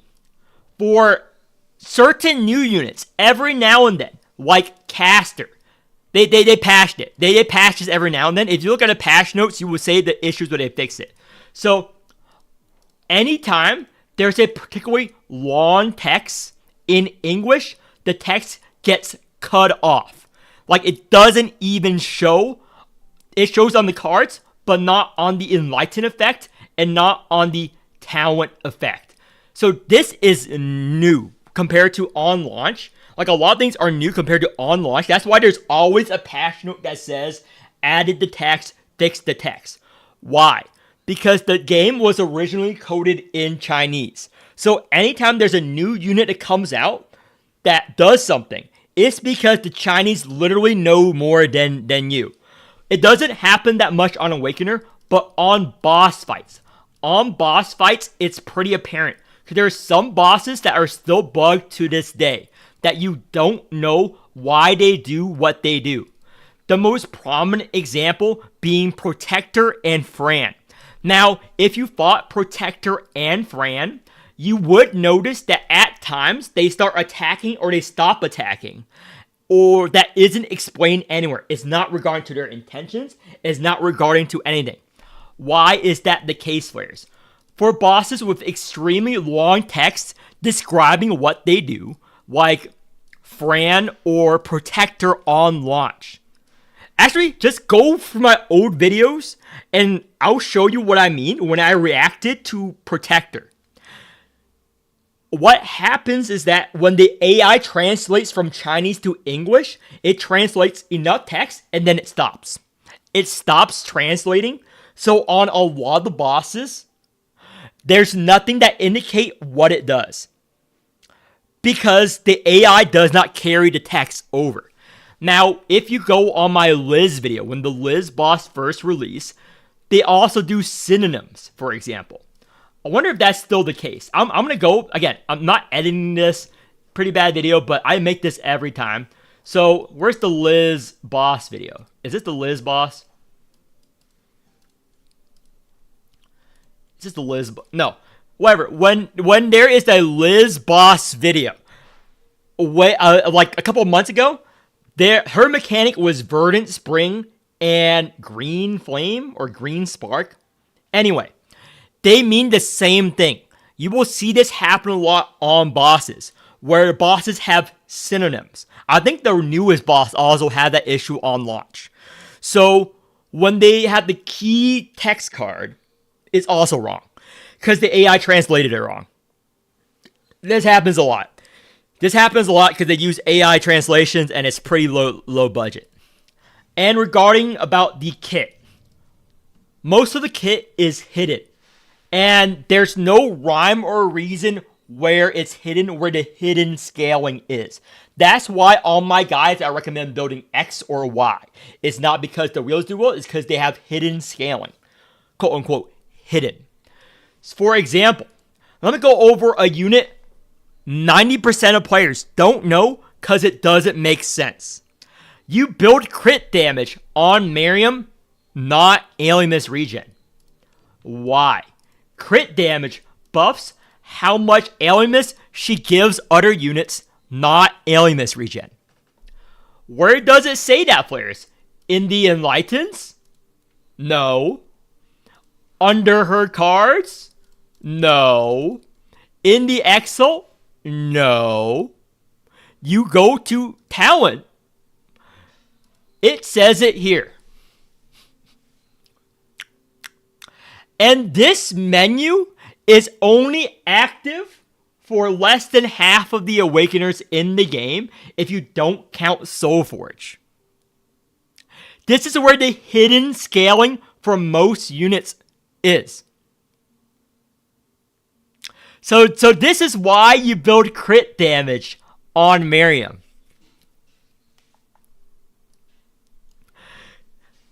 And it doesn't make sense why they do that. Because on different Awakeners, they put the scaling in different sections of the unit. Let's go over a new unit example. For Geloton, where the scaling is on her E1, right here. Sigil on her E1, that's it. It's not in her talents. Her talent is something else. For other units, like let's say Tulu, where is his hidden scaling? It says it in his Enlightened for his card. Let's see. I think it's Enlightened. Basic Strike. Teulu Attack. Is it here? No. I think it's in Talents. Nope. It says it. There we go. Talent. Again, even I, who's been playing the game for a while, always forgets where it is. It's just located in random places in every unit that's ever released. Random places. Here we go. Alimus regen. And it's specifically for Abyss Order. Now, it says it here. Notice how this is a specific. Abyss Order receives 50% technical damage and bonus, blah, blah, blah, for every point of Alimus regen. Right, guys? But if you go to his card, his 4-cost card, it does not mention that anywhere. Even though it's in effect. Nowhere on his actual 4-cost card tells you that it scales off of Alimus regen. You will never notice because there's nothing that indicates it on his cards. The only place where it indicates this for Tulu is on his talent, the first option. This is the only place in the game. So they're not consistent with this. What do I mean by consistent? Because sometimes the talent affects the card. Sometimes it doesn't. You just have to read everything. You have to click on everything. Yeah. There are a couple other things they don't explain to you. Like how Tawil's Exo determines the level of the card she pulls. Or another thing they don't explain to you that isn't even read. Why you want to level... Where is it? Here we go. Corporal Rouse. Why? Corporal Rouse affects the strength of her pilots. Doesn't make sense to me, but it does. You want to level up Corporal Rouse. Doesn't say that anywhere. Whereas on this card, for example, it does say it. Some cards, like Arita's 2-cost, it says it levels up the level of the glands you get from her 2-cost. It does say that. But here, for Pontos, it does say that. It says this levels up his gaunt levels. Whereas, other units, it does not say that. You just have to guess.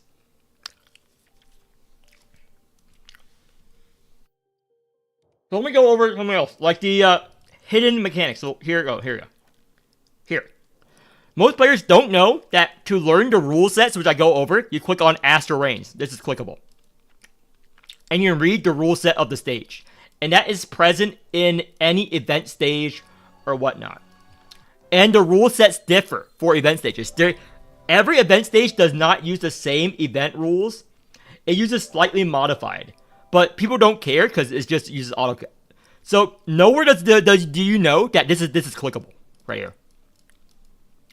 This is clickable. And stage relic, here you go. And you can look at the relics by clicking on stage relic, and you look at all the image relics, etc., etc., etc. So, and the orisons. Let me go over one more thing people don't know about that I mention every time detailing. So, Cassia image relic is one of these stronger image relics. It's probably the only source of permanent strength down. Here. Permanent strength down right here. Not even in the same position in the UI. Okay, now it's time for a bug or an exploit that 90% of you guys won't have, that only old players have. So, wheel jail. Boom.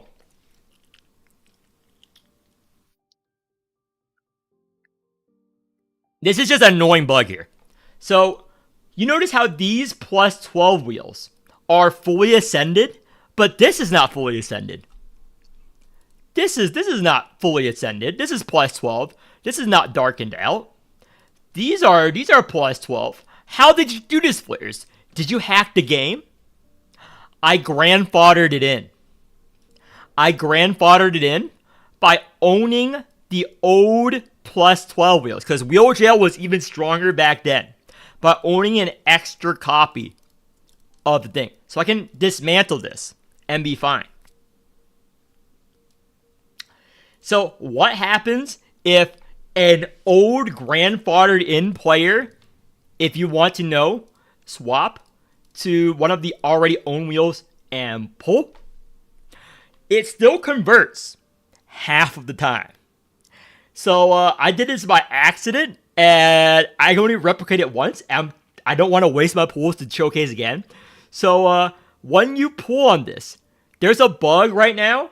If you're a grandfathered in, that when you pull on a plus 12 wheel and you have the old wheel, it can either go onto the plus 12 wheel or the old wheel. I don't know the percent rate.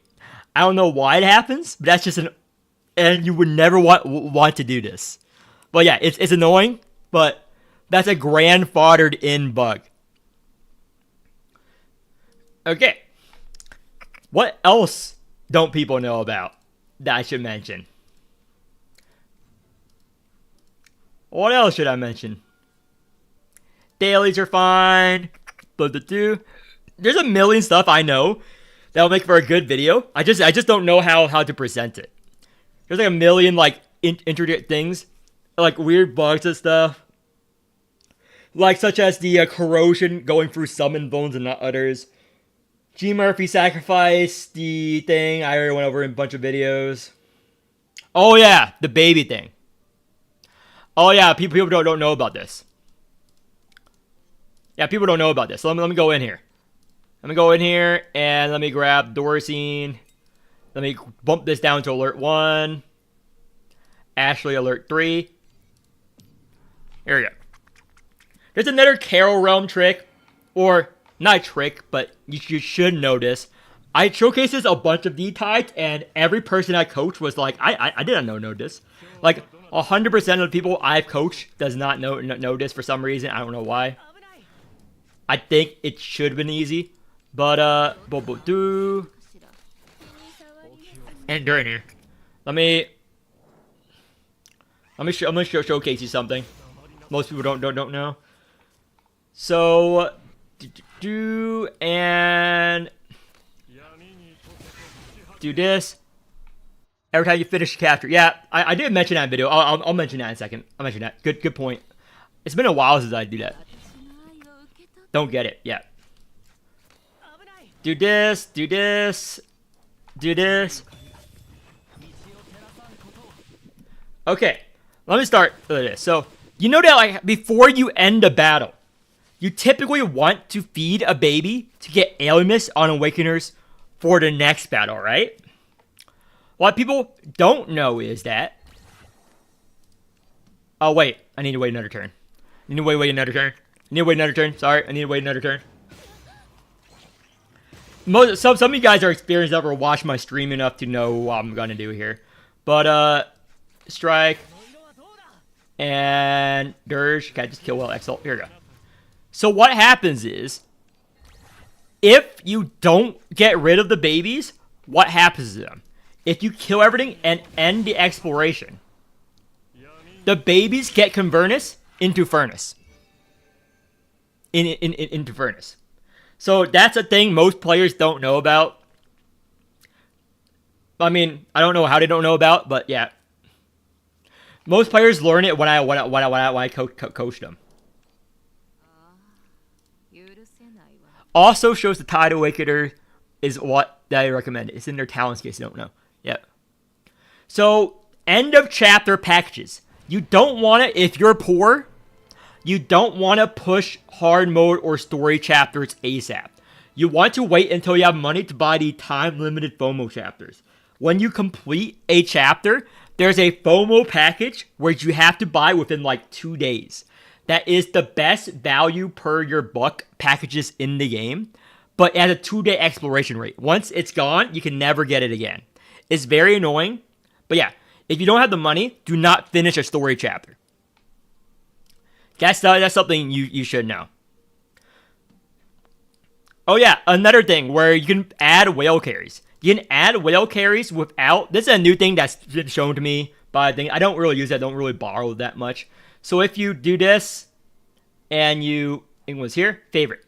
Yeah, you click on favorite, on borrow, you type in the UID of the whale, which is me or some other unit, and you can search them, and you can add them, and then you can click mutual, and then you can set favorite.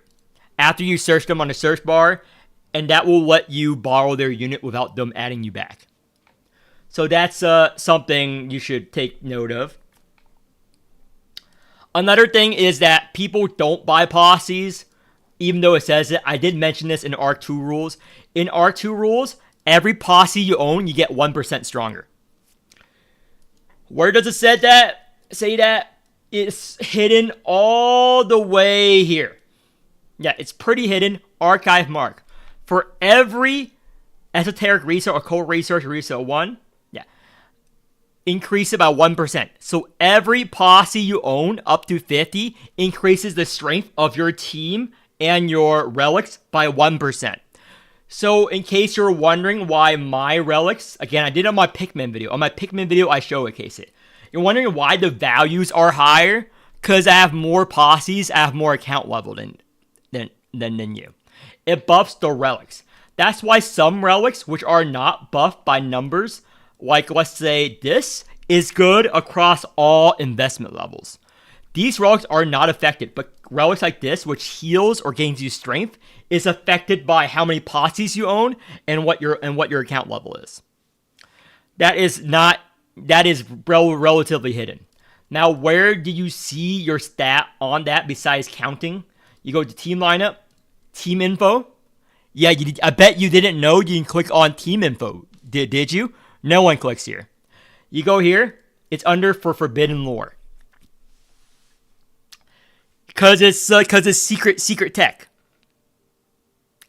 So yeah, it's how much team HP is gained for each 100 points of con. It's this and this. And that's where the stats come from, account level and how many posses you own. Yeah, these stuff are hidden throughout everything.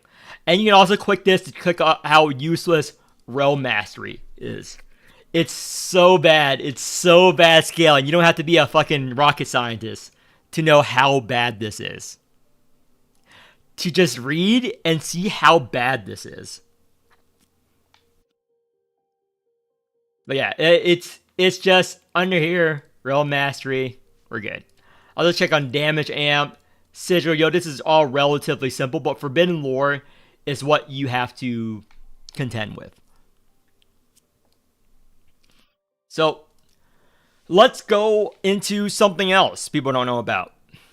Archives is where the Elder paid things. Yeah, the ratio is BS. Yeah. Let me just claim this real quick. Do this. So all these are pretty simple. I think you guys know this. Oh yeah, never do this. This is all useless. This is all relatively bad. So this is the Ardent Journey. This is new. This is new. So the daily windup. After you finish going through all of these stories with this gimmick, you can go to library or records. And you can use it to unlock the music and phonographs. This is like a minor tip, and you get some extra silver here. Do you actually alt Dreams? I'll get to you in a second. Dreams or the wheel? Dreams or the wheel? So media, you do things. Life ratio, relic scale forever. No, the life ratio does not scale forever. The max level is level 100. No one's level 100 yet. Let me check the leaderboards. There is a leaderboard here people don't know about. Oh, never mind. It ends at level 100. You have to be a super whale. It stops at level 100 here. You have to be a super whale here. In case you're wondering, what do you get at those levels? I can show you. Where is it? XP bar. And no, it's somewhere. Again, they've moved stuff, so I have to reacclimate myself to where things are. I think it's under handbook. Is it under handbook? Where is the new leveling up screen? I have no idea where it is. I knew where it was before a couple patches, and I never had a reason to look at it. There we go. There we go. So this is what I get per level. You get one per level till level 100. Yeah. Yeah, it ends at level 100. Oh, speaking of level 100, a lot of people just make the mistake of this. Save up this. How come I'm high level without spending as much as other players? There are best in slot events. If you're using your Menofin on garbage events, technically you're inting your account in the long term. You have to spend more to level up in the long term as opposed to meta players. Like, if you were to use it on this event, for example, this is a garbage event. Never spend it on this event. You either want to spend it on the lottery event, which are these lottery events, which are infinitely refreshing and the best value, or on the actual best event on the game when it reruns, the 24 event. The 24 event is the best event in the game, period, for any player. That's what I saved this for. Why is the 24 event the best event in the game for players? It is the only event in the game that refunds you Menofin. That refunds you Menofin for clearing them. So let me try to pull up the 24. Maybe it has it here. so I can read off why it makes the 24 event broken and why they rarely run it. Because you can save a lot of money if you save up for the 24 event. Here we go. Why the 24 event is the best event in the game. It's one of these. It's one of these right now. I'm waiting. Don't know which one it is. Do storage. Memory.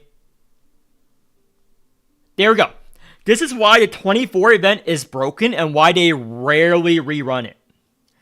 This. Venus Doctrine. This is the only event in the game that refunds you Menafin. So you can get more EXP for your value. You can get more resources for the value. It's not a lot, but it's best.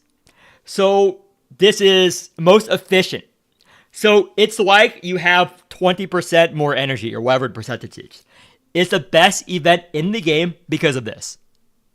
And this is the nerf version. It used to be 40-40, I think. I think it used to be 440. It is really good. You don't never know when it's going to rerun. They do nerf old events when it comes through again. Because the old Dies event gave unlimited pearls and black jewels. But yeah. 24 event is what most players should save for. But again, you will never know when they will rerun it, if they will rerun it, or if they will nerf it. Because they have nerfed old events to get players to spend more money. Because again, you know how strong this is just by reading it. Because you get more bang for your buck energy-wise compared to any event in the game. And you get EXP based on how much energy you spent. So you get refunded energy back, and you can spam more, obviously. So this is where you should use all of your pens for.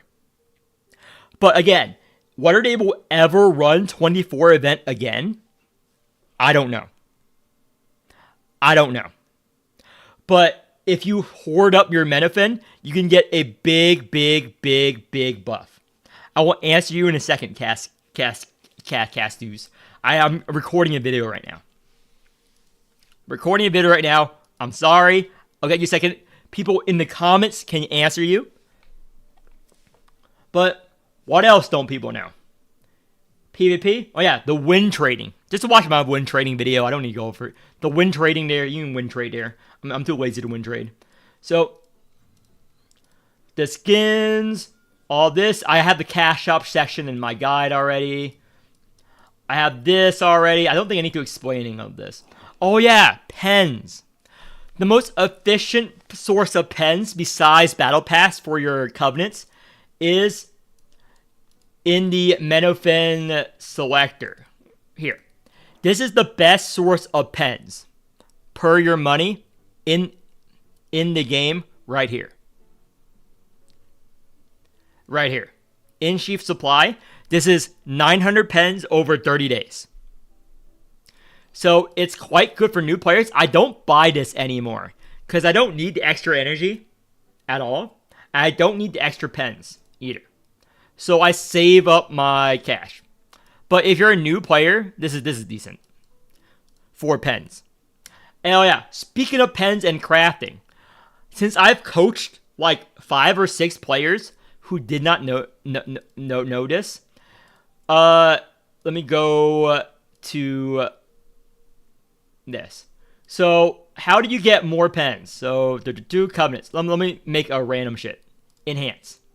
So seals. You're always going to be short on seals. So click on this, and you can transform any paper directly into seals. Now this is extremely cancer. Now how do you get paper besides rolling the covenant and dismantling them? What you're supposed to do, click on a random paper. It does not matter what paper you pick. Pick on a random paper, click on the plus button. For every 1 pen, you get 20 of this, which means you get 20 seals. It's very good value. So if I were to do this, 52, I have 1,040 of this. And that means I have 1,040 of the 1,000 face seals. It is capped at 200. This will spend you hours. This will take you hours to do this. it takes so long because it only stacks up to 200, and you can get thousands of them. And you can get thousands of these. It will take a very long time, but that's how you get more of this for the end game. So yeah, it is very annoying. I'm not gonna lie. So what else here don't most players know about? Let's see. Crafting seals. The rewind selector, I already talked about it. Just watch out my video on rewind selectors. You can't rewind limited units, even though it says you can. It only rewinds their dupes back to 1. Only pull on one realm.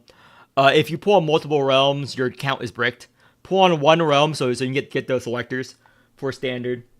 And keep going. Wheel jail is important. Plus 12 wheels. Hidden mechanics. Hidden scaling. Let me go over to hidden scaling, what I think. So a couple other hidden scalings people don't know about is units like 24, for example. Doesn't have the scaling here, but has it in her Exalt, which is Posse, or Exalt Posse, etc., etc. Her is fine. There's nothing hidden there. Tawell, Key Flare, obviously. Cap doesn't have anything in particular. This is not. Infinite resets.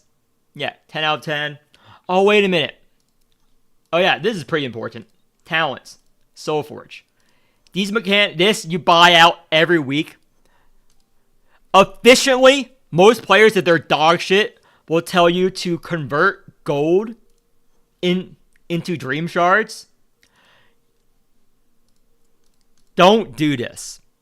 Don't do this unless you're really desperate. Now, a lot of players brick their accounts by doing this. If you already bricked your accounts, that's why you only listen to me and not those fucking retards. If you convert too much of the gold to this, you already got scammed by the developers. Why? Why did I get scam flares? Why did I break my account listening to other people? Well, it is true. In normal scenarios, you do want a lot of gold. You are always short on the purple mats when you're leveling up Soulforge. Who do I have not leveled up Soulforge that I can do as an example right now? I need to do one example. Sangha. Sure. Sangha. Here we go. For the later stuff, oh my gosh. I need so much of these purple mat flares. But I have so much of the thing. I am short on the purple mats. That's what the devs want you to do. That's what they want you to do, is to convert them. What they don't know is that in Half Annie or Annie, they shower you with the purple mats. The gold mats, they don't shower you in. That's the rare one. So in Annie, they will give you enough purple mats to 5 Soulforge every unit on your roster. To 5 Soulforge every unit on your roster. They will shower you in these purple mats. More than you can use with your gold mats. So then you're going to be gatekept by time in the gold mats. So if you're patient, you wait for Annie or Half Annie, where they shower you with this. I think I got 2 to like 5,000. I got a lot of these gold. How much purple mats did you older players have during the last Annie event? It was like thousands. If you were doing the event, you got like thousands and thousands of this. Normally, again, you get like 100 every 2 weeks right now. Every 2 weeks, if you buy from the shop, you get 100. For Annie and Half Annie, you literally get thousands of these purple mats. So it's just a waiting game for Annie. That's something new players should be aware of, I guess. You get scammed super hard. It's FOMO for players who just started the game, because they will shower you in Annie. Why do they shower you in Annie? The reason why they shower you with it in Annie is because during Annie, they gave you a few free pulls, and they have a lot of banners up, so players got to pull for a shit ton of units. So for the first few Annies, they didn't give you a lot. Players have all these new units. They couldn't play them because they didn't have the Soulforge. The Soulforge level. Yeah, Limerick hasn't ran out of them since last Annie. So the last few events, like the first few events, people pulled on units, and people can't use their new units. Why? Because you need the Soul Force to use them in Arc 2. So they started to shower us with them on Annie, so you would pull more. That's the mindset of the developers. So you just hoard for Annie, because they're going to shower you with thousands of them, so people can play more units and more comps, and pull more, and spend more money. But if you convert it before then, you scammed yourself. I'm sorry. Oh yeah, the time saver. Forgot about this. So, I taught Ruby this. It just taught me about Manchi. So, a lot of players waste time every day by just buying. So, most of you guys are a little bit retarded. I know 90% of you watching this video right now don't know this. Most of you guys are all retarded, wasting your time. Most of you guys are doing this, right? You're purchasing like this. Click purchase. You scroll down. Click purchase. You do this. Click purchase. Most of you guys are wasting seconds of your life. Because you think purchase all. Clicks everything, right? No. What it saves. So the first time you click purchase all, everything is going to be check marked. And you don't want that. And you're dissuaded. Oh, I don't want to buy everything. That's too much money. No. If you remove the check marks to only the stuff you want, it remembers. So now every day you can just click done. You don't have to manually select if you don't want to buy everything. Just click purchase all, uncheck mark the stuff you don't want, and it will remember every day.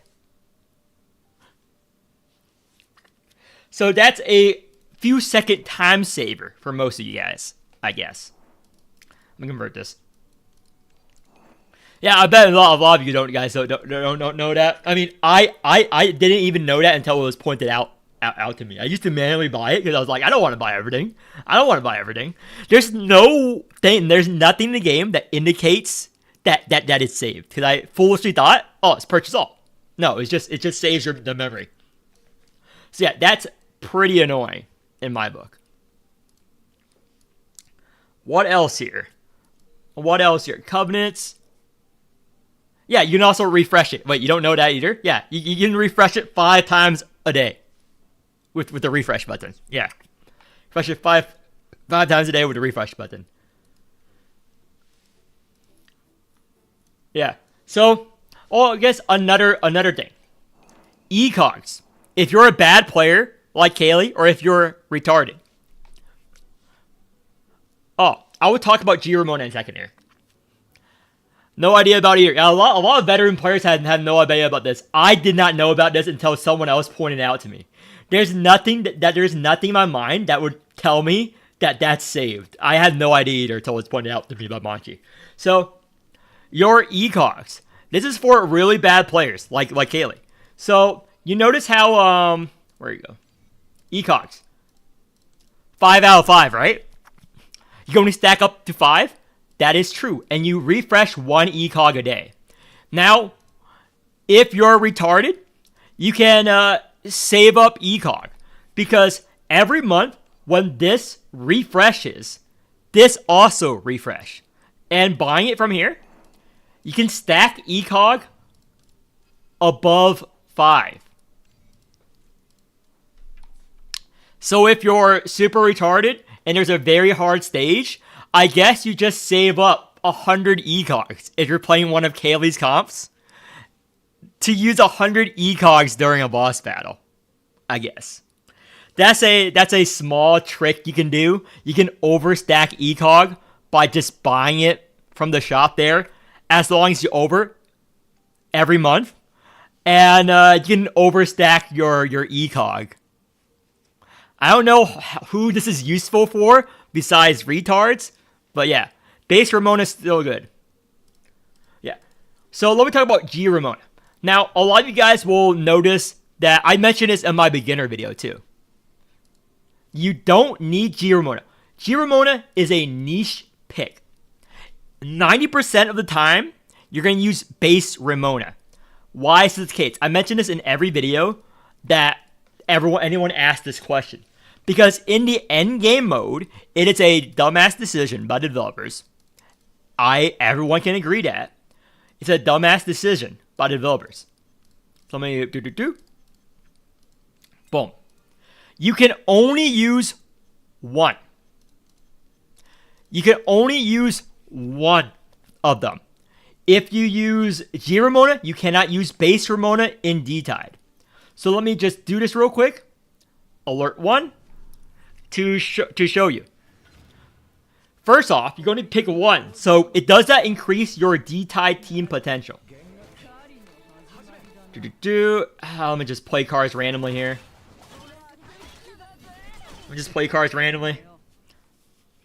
There's gotta be a boss with less health here.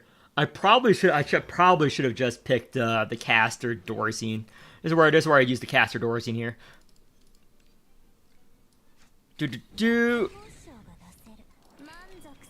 Again, I don't care. I'm just trying to kill this fast so I can still show you. I don't care if I'm doing it right or wrong. Okay, here we go. This is very annoying. Unlike other units like G versions, they count as different units. There we go.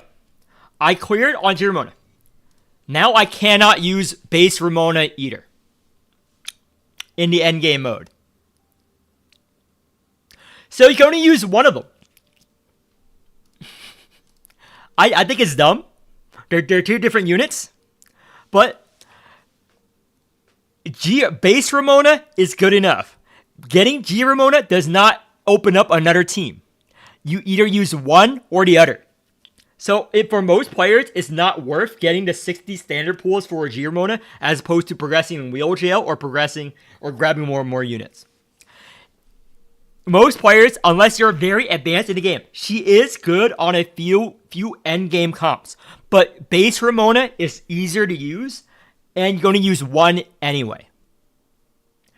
Again, I can no longer use base Ramona.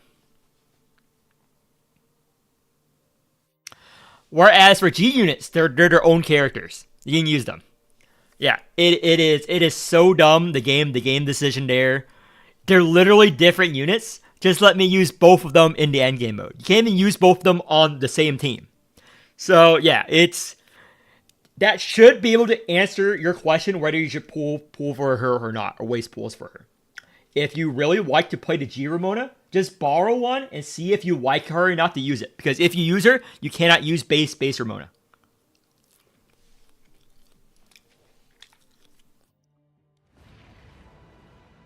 Oh yeah, another thing.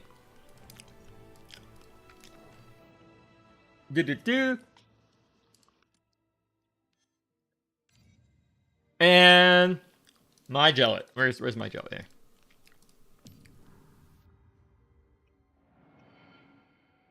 To bring up during surveys. Yeah. So some symptoms are good. Sometimes you want symptoms. Symptoms are good.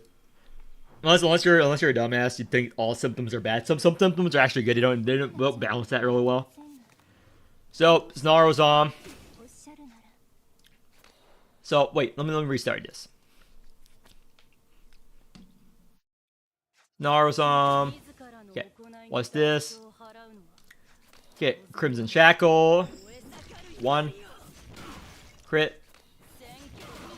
Crit. Crit. Okay. What people should know after playing is DR is fake. Crit rate is fake. What I mean by that, it's all seeded. It's all seeded. You can force DR or crit by just restarting and playing cards the exact way. It's all seeded, it's not random. So if you play cards in a different order, it can change whether a card crits or not, or whether you proc DR or not. So it's all seeded differently. And I have a conspiracy theory because I coach enough players. I coached like dozens of players over hundreds of hours. Now, this is not confirmed. I have no way to prove it.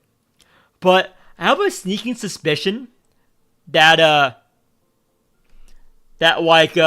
DR is fake, and it scales based on like a hidden heat meter. Because whenever I'm coaching new players, like some of you guys are hitting like 9%, 14% DRs.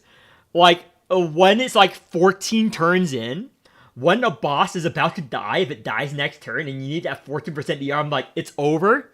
It has happened so many times, these hype moments, that I think there's like a heat meter where it auto procs DR guaranteed, even though the DR percent is low, in order to get you guys to keep playing the game and to, you know, oh my gosh, that DR proc was so amazing. It happens way too often across all my coaching streams. Those guys who have been there on my coaching streams know how often this happens. Where a guy hits like a 9% DR proc out of nowhere again and again. Again and again. This happens so often that I think this is fake. But yeah. That is my conspiracy theory. And we all know that the crit rate is fake. They have to fix crit rate like tens of times since the game release. But crit rate is fake. I don't believe in crit rate. Yeah, I got to 11% DR. Yeah. I don't believe those numbers. I do not believe the DR numbers, okay? I can't prove it because it's percentages and it relies on luck. There's no way for me to prove my conspiracy theory, okay? I have no evidence besides my personal experience, and it's all chalked up to luck. And luck can be its own mistress, you know? But that's my theory. Like I play BDO. I have like a lot of theories. But yeah. That's it for this video.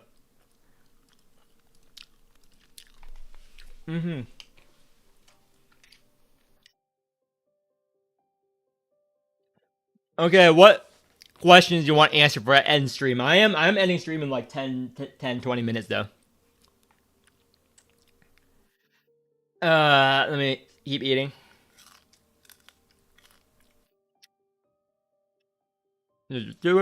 Any questions in particular?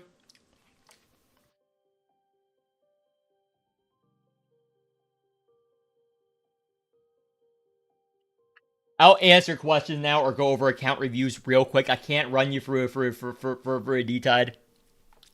I can't run you for a D-Tide.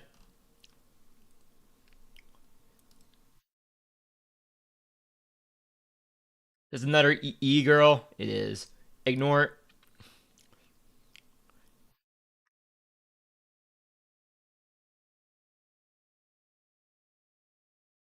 I'll fix it later. Get every unit rather than just bum E12 as I did, if I knew. Yeah. Guess it would be OP. Well, oh wait a minute, I forgot one trick. I'm not gonna include it in this video. I showcase this all the time, but the Hamel double play for the caster.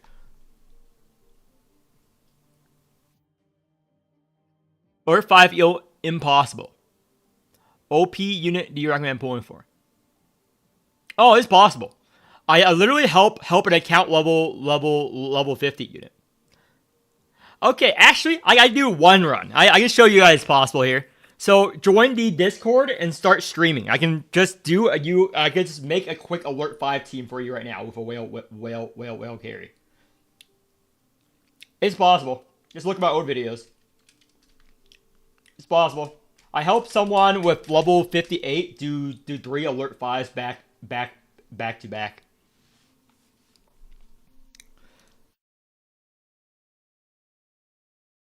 You're not trying hard enough.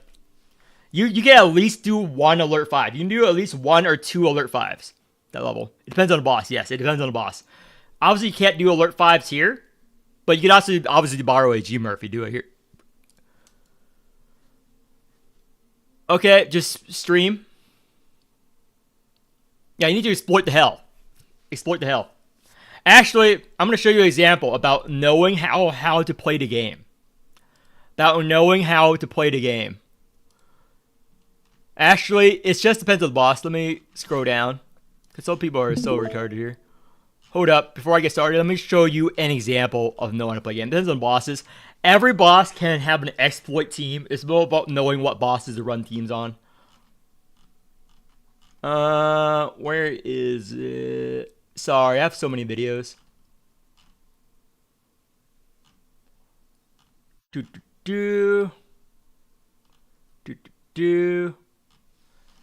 And I need to scroll up real quick, or real long. Much longer one. Nope, it was before this. It was after Monchet's release. I know that. The video was after Monchet's release. It's the showcasing gimmick. One cheese. There's a lot of bosses you can cheese.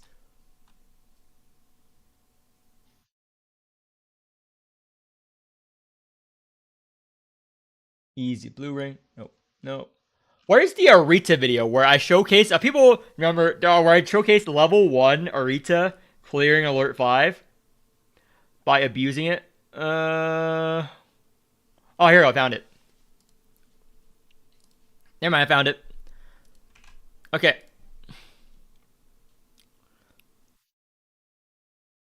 Well, I gotta make an spreadsheet. Google Sheet sucks. Google Sheet sucks. So this is an old video here. Like an example of like because people were like so retarded about Monchet clearing this, and people did not notice it worked. So yeah, people read the comment. Yeah, respect for you for not folding on your Monchet thing where everyone's clowning you. It's pretty obvious, line perfectly with Monchet, glazing, being humbled by this. Yeah, people aren't humble, they're fucking retarded. So I did alert 5 with 3 level 1 units in my Arita. Frog and I showcased how people do it, and people were able to clear this alert 5 with level 1 units. Yeah. So this is, if you know how to play the game, if you're not retarded, you should be able to do stuff like this. You can watch my video and I explain how I did this. So every boss can have a cheese with low investment. I showed the gelate cheese and I rate unit for their utility and such. This is alert 5. If you can't do this, a wave, then you're doing something wrong. But yeah, because I'm just better at the game than most people. People were very surprised on Reddit of me how was I managed to do that. I'm like, dude, you guys are fucking retarded. But yeah, so let me help. Is it Noah? Do you need a account review? Is it you? What do you need Noah?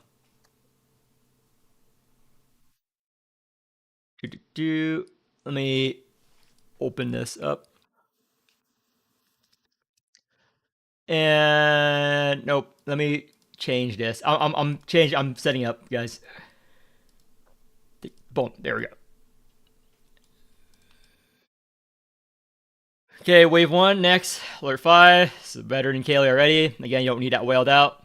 Alert 5. Nice. Yeah, Noah's actually good at the game because he follows my guides, unlike Kaylee.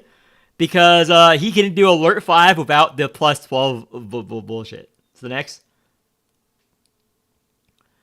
So you're doing 410. Just go over your teams basically. Just go over your teams basically. Okay, this obviously once you get a better caster and stuff, this is two more teams. I already said that. You need to buff the caster. It is 2 more teams. Next. Alert 5 for sure. Oh, this should, I told you this already. This should do alert 5. You built that team wrong. Wait, didn't I already do you before? You should be able, you should run dreams on Pontos. This should be able to do alert 5. Yeah, alert 5. Nice. Alert 5, nice. So this is someone who actually follows my guys versus the Kaylee retard I showed earlier. Yep, impressive. Too much. I don't like this team for the bar much yet. Too much. That's your biggest mistake. If you guys do this, this is fucking retarded.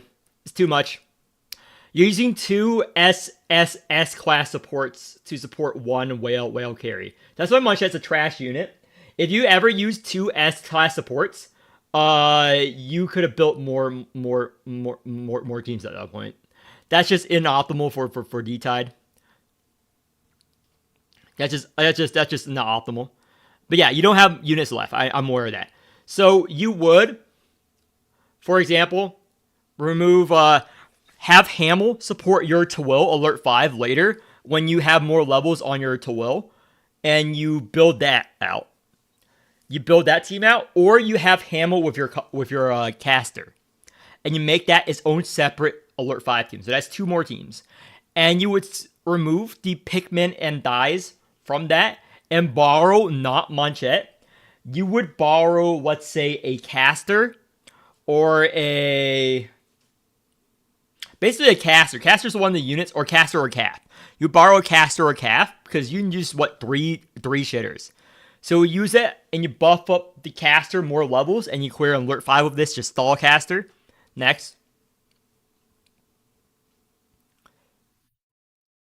Next, for the Utter support, you have Utter. What? Just show me every unit you have left available that isn't doing alert 5.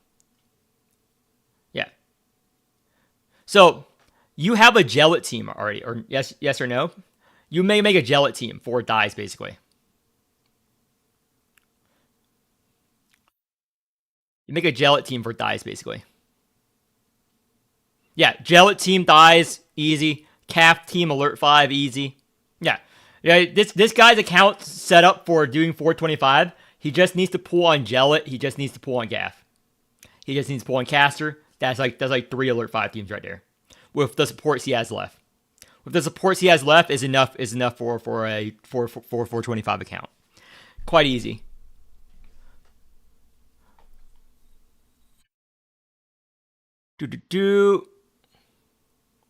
No utility, because she provides enough damage for her no utility. It is utility because she does give strength gain, and she does do the damage based on whatnot as well. She can clear alert 5 low investment. This guy's done it. Show them your G Lotan clear. Show them your G Lotan clear, Noah. Yeah. It is because of this. Munchet can't do this. E0. Other pure damage units can't do this E0. She does enough damage to do this E0. That is why.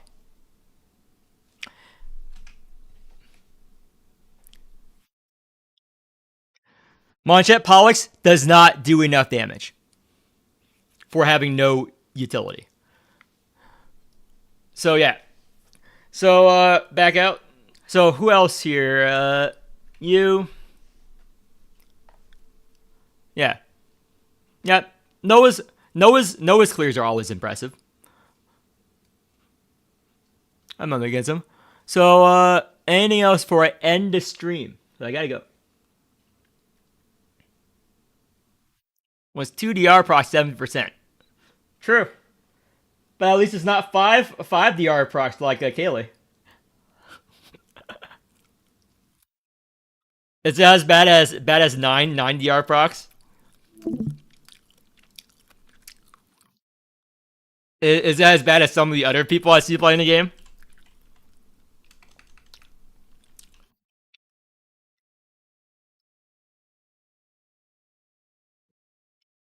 Is it bad as some other people? Actual short stream. Yeah. So this was Kaylee's clear a couple months ago on normal mode. Is it as bad as this? Is it as bad as this, guys?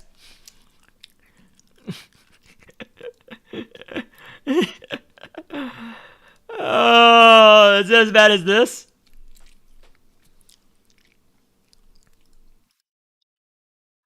Nine deaths, 17 turns. I don't know, guys. Who's the better player? A random non-content creator who follows my guides, or Kaylee? Excel. I'm a CPA, so Excel. Yeah, Windows Excel. Everyone uses it. There's a reason why it's king.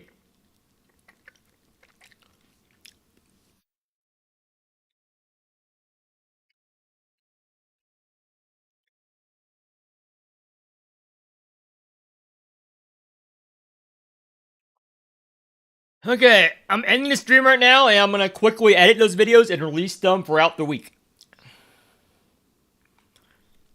So I'll see you guys next time.